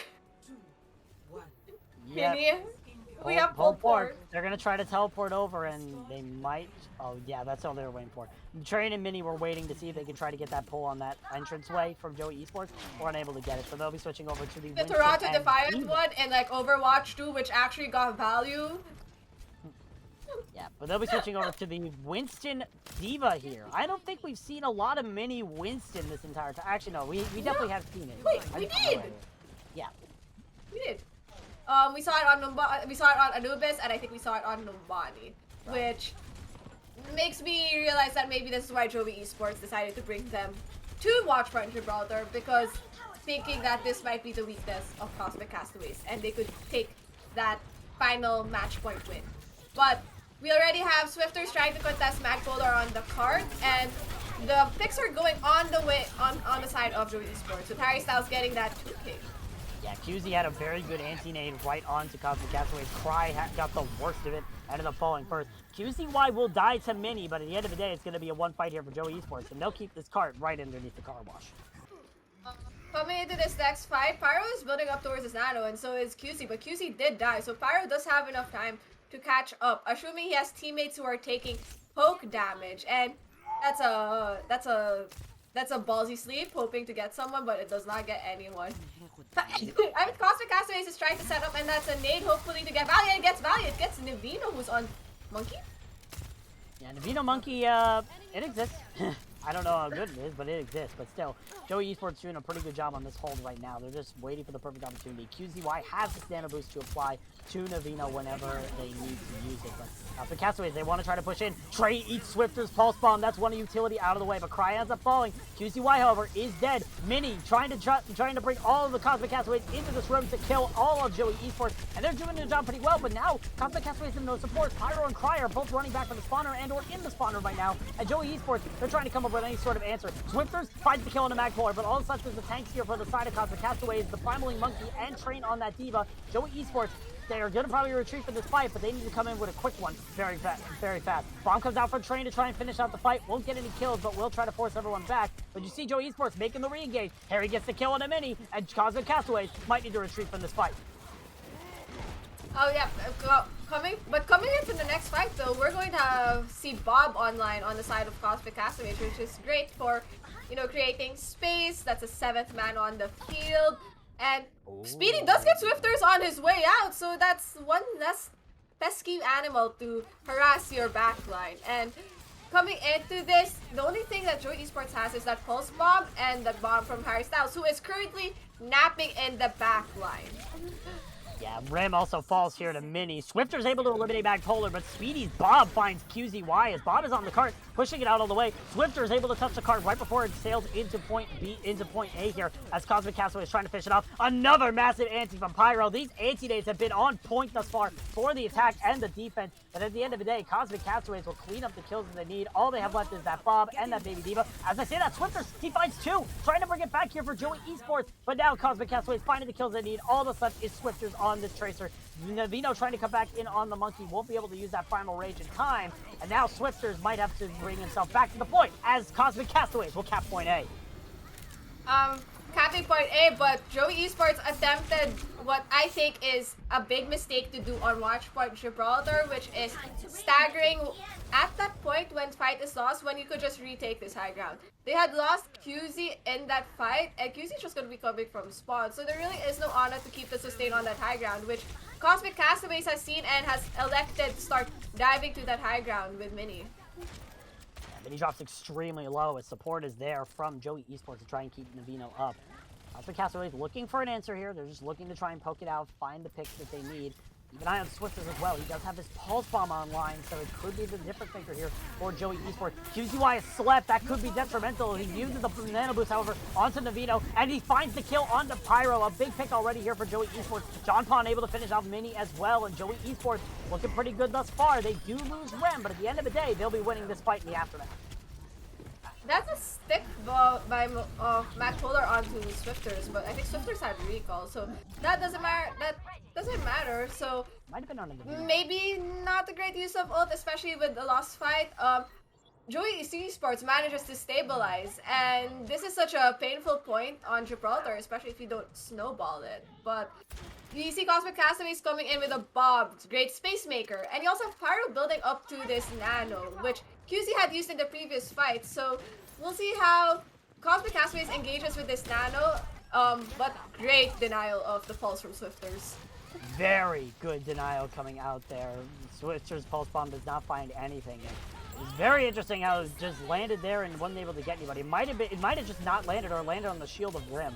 It was Cry, actually. Yeah, it was Cry getting that shield off. Now the push comes in here. Mini uses the Primal Rage, trying to knock out the members here from Joey Esports. Harry uses the bomb in response. And now Joey Esports have found 2 picks. Navino and Swifters starting to show up when it matters the most. Train, however, finds John Pond, uses the bomb to try and keep themselves in this fight. Mini's nano boosted now, thanks to Pyro. Mini's Magpolar actually switching over to the Widowmaker here as Cosmic Castaways trying to sail this cart into point B. All they need is to just finish out these stragglers. Harry Styles is one of them.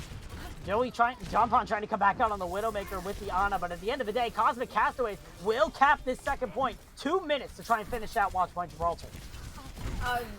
Whoever is left on the side of Joey Esports just needs to die and reset as a group, because a lot of them got bad spawns when Cosmic Castaways capped, and Cosmic Castaways has a lot of room to just sail this point to the first corner. Swifters tried to set up on high ground, deny any high ground from Speedy, who has switched over to the Soldier 76. Ults online, none from either side. John Bond gets the better of Magpolar though. And I think if QZ builds this Nano, they're just gonna Nano in. Speedy gets that Helix Rocket kill on the Swifters. The Magpolar switches over to the Tracer now. Navino won't be able to profit off of that Nano Boost, gets swept up by Pyro, and now it's just having a rough time. Has to bust the Primal Rage in order to keep himself alive. Joey Esports trying to profit off of another sleep from Pyro, the Sandman, coming in when the Cosmic Castaways needed it the most. And now Cosmic Castaways stuck in this area. Beautiful E from Train to keep Cry alive. And Cosmic Castaways pushing the cart. It's just an overall team effort to keep themselves in this fight. Yep. The Nano onto Magpolar to keep him alive, and it does enough because he would have died way earlier by then. Oh, but it's a big anti-day coming out from QZY.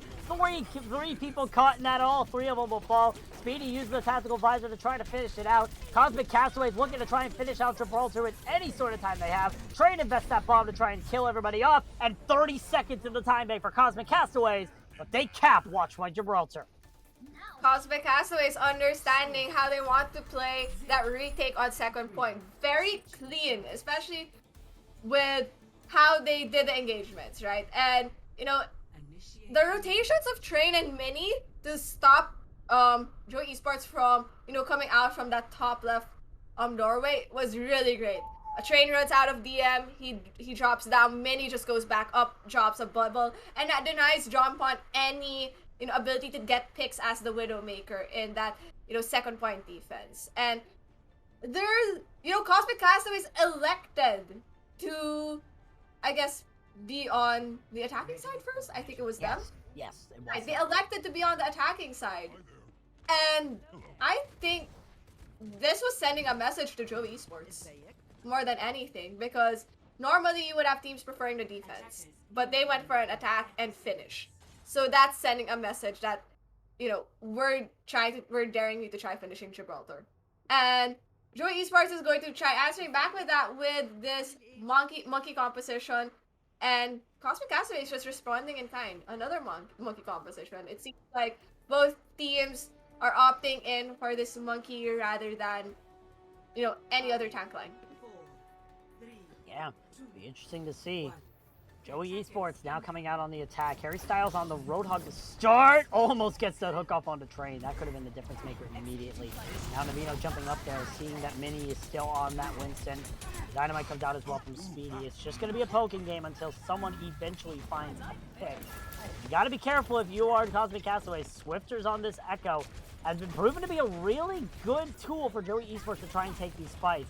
Magpolar is just going to be in this mega room trying to stall out John Pond, but John Pond has the better of him, and that car might just be able to make its way through Car Wash as John Pond finds the kill. That's massive. Joey Esports now have a chance to be able to push his car as far as possible, and they'll force the rest of Cosmic Castaways down. Train and Pyro have to go down there, and Navino's found Cry. Mini's able to find Swifter, so now one of the main damage dealers is now dead for the side of Joey Esports, but still, it's an advantage for Joey Esports.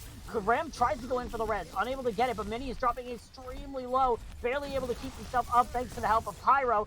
But now Cosmic Castaways need to try to find a way around, and Train's out of his mech. It's going to be rough here for Cosmic Castaways to get any sort of sustainability. But the Nano Boost invested on a Mini. He finds QCY. That's one of the big supports down for the side of Joey Esports. But Mini stuck at a crossroads. Where does he go for? He goes for the Mercy. Trying to eliminate Rim as fast as possible, and he has the Primal Rage in order to counter it, and he gets rid of that res. Mini trying to turn it around here for Cosmic Castaways, but that cart is just about to touch the final point. Does Mini go for the kill on the Swifters? Yes, he does! Goodbye, he says to that Echo as he goes sailing off into the abyss below. But Joey Esports is still battling out this card. Battling out this card out overall. Speedy finds the kill into the Vino, but John Pond is still running amok with this Tracer. By the end of the day, Joey Esports, they're just going to retreat.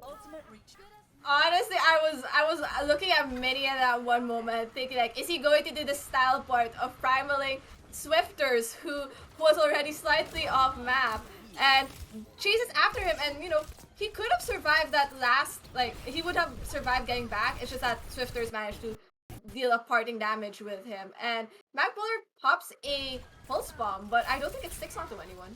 It did. Magpolar was unable to get anybody with that pulse bomb. Train's able to eliminate Swifters, however, so that's a big pick here for the side of Cosmic Castaways, just trying to find their stability in this fight. They have 1 minute and 48 seconds left, and Joey Esports, it looks like they just want to try to do a quick retreat here.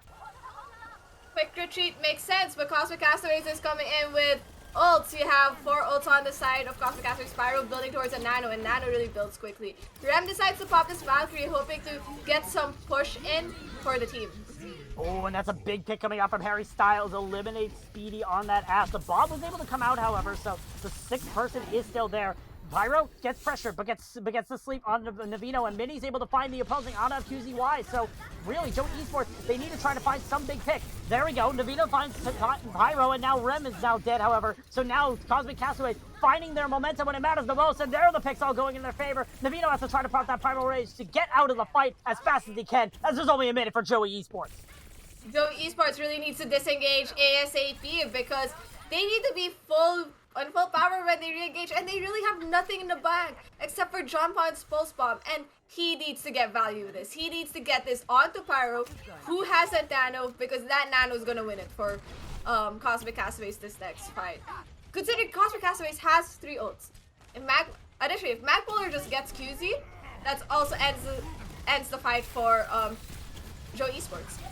All spawn was a whiff for Magpolar, so no kills resulting in it thus far, but still, Cosmic Castaways, they have the way to try and win this fight. They still have that Nano Boost and Primal online. John Pond and Magpolar fighting in the server room, trying to keep themselves, trying to fight out to determine who's going to win it. Nano Boost goes on to Mini, gets bashed and sent all the way back as Joey Esports try to recalibrate. Mini goes deep, very deep indeed, tries to find those kills on Joey Esports, and now there's only 10 seconds left. Joey Esports need to find a way to the card and win this fight as fast as they can. They do, however, touch the card. Cosmic Castaways, however, trying to find a fix, and that's a massive stick from John Pond right in the Mini, brings them all the way down, forces out that Primal Rage's overtime is triggered, but now Davino and Weber dead! Cosmic Castaways finding the kills that they need. That tactical visor from Speedy will clean up the rest of the point. All that's left is John Pond on the Tracer, and he doesn't look like he's going to be able to do anything right now except just bring himself back to the spawn room. Cosmic Castaways sailing across the multiple galaxies and across the horizon. They will be your Season 8 Discord Tier Champions!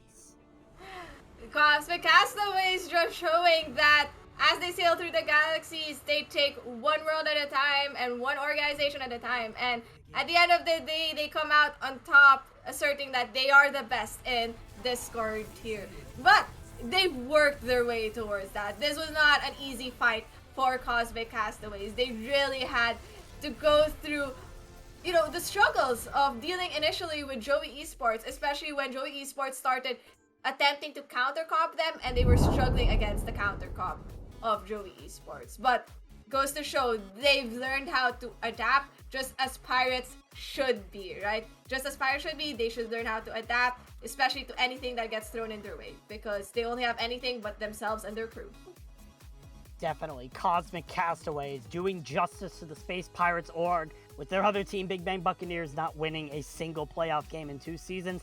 They come out and they dominate. They end up taking one of the closest series in the playoffs thus far. Actually, their closest series in the playoffs thus far. This was the only series where they lost maps in the playoffs, and they were able to come out in the end with that Watchpoint Gibraltar map. Wonderful job by Cosmic Castaways, and a wonderful job by Joey Esports, showing that they could contend with the Cosmic Castaways. They were able to bring it back, and at the end of the day, the Cosmic Castaways sail far and beyond. Honestly, great showing, and Bowsy, this is the last time we're going to be asking this question for the season. But who is the player of the match for you between, you know, in this finals match between Joe Esports and Cosmic Castaways?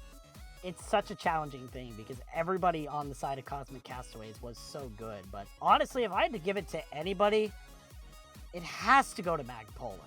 Magpolar was such an absolute dominant force in this matchup. The Pharah, the Soldier, I believe he played the Soldier, but like any hero that Magpolar played, it was basically a shutout for Cosmic Castaways. They knew how to play with Magpolar on this roster, and he did everything as well as he could. This is the guy that started this season playing main tank for this team, and he showed up when it mattered the most on that DPS position, and showed that that was his main role. He showed why he was a DPS player for this team, and it all brought it into victory in the end. Well done to Magpolar. He is my player of the match, and I think it's safe to say, I mean, look at it. He sent Navino to the waters of Rialto 3 times on Orisa. You don't do that. That doesn't happen naturally. But Magpolar just was an absolute freak of nature in this match, so he has to be my player of the match. Honestly, well deserved. I think Magpolar really did show up. The boobs on Rialto are going to live rent-free in my mind when I remember casted matches, along with, it's in the same brain space now as 2Madre's 3K bomb hook during preseason finals. But for me, I would like to give my player of the match to Pyro. Yeah. Pyro when he was in, won the maps, right? He won the maps they needed, turned things around, and I think what was so great was that he was surviving through all of those dives being put on him. I think that one point in third point attack of Gibraltar, slept Navino woke up, slept Navino again, didn't die in that whole process. And like, props to Cry also for sticking with Pyro and just keeping him alive, because that, you know, that duo stayed alive for a whole lot when they were together. Yeah, definitely. Pyro is an honorable mention for this. Definitely another player of the match this series. Pyro did really good overall. I mean, we saw the Zen performance on map number 1. Like, Pyro was getting away with way too much on Busan, but I mean that was hours ago. Just like it's amazing that Pyro was able to keep that consistent skill throughout this entire 7-map banger. It was an absolute grudge match all the way to the end, but in the end, Cosmic Castaways take it, and Joey Esports you get their second place finish. But that is it. The season of Tranquility Gaming is over. All that's left is our All-Star broadcast next week. We have Harmony EU, Harmony NA, Transcendence NA, and Discord NA on Tuesday, Wednesday, and Thursday, respectively. Make sure you check those out. Many of the players that you saw in this series are going to be there, including Cry, who was our MVP of the season. Well deserved. And speaking of Cry being the only female in that player lobby, just going to put a shout out on Saturday. We do have the women LGBT minority show match happening at 8:30 p.m. EST, and I'm pretty sure that's going to be streamed. So that's a great way to meet people in the community and also to support them during this month of Pride Month. Yeah, definitely. Make sure you check that out as well. But that is going to do it for us here. For everybody who worked on this production, including all of our observers, our most stacked Tranquility broadcast of all time, with Keisho, Randomer, Hippie, Kothar, and MI Blizzard. We had Booth on production, Laggy Sun on the observer feed, and of course, I had the wonderful privilege of casting with our wonderful co-caster, Thor Umea, on the color cast. But that is going to do it for all of us here today. For everybody here, my name has been Bowsy. Thank you all for watching. Until we meet again, we hope you have an amazing night.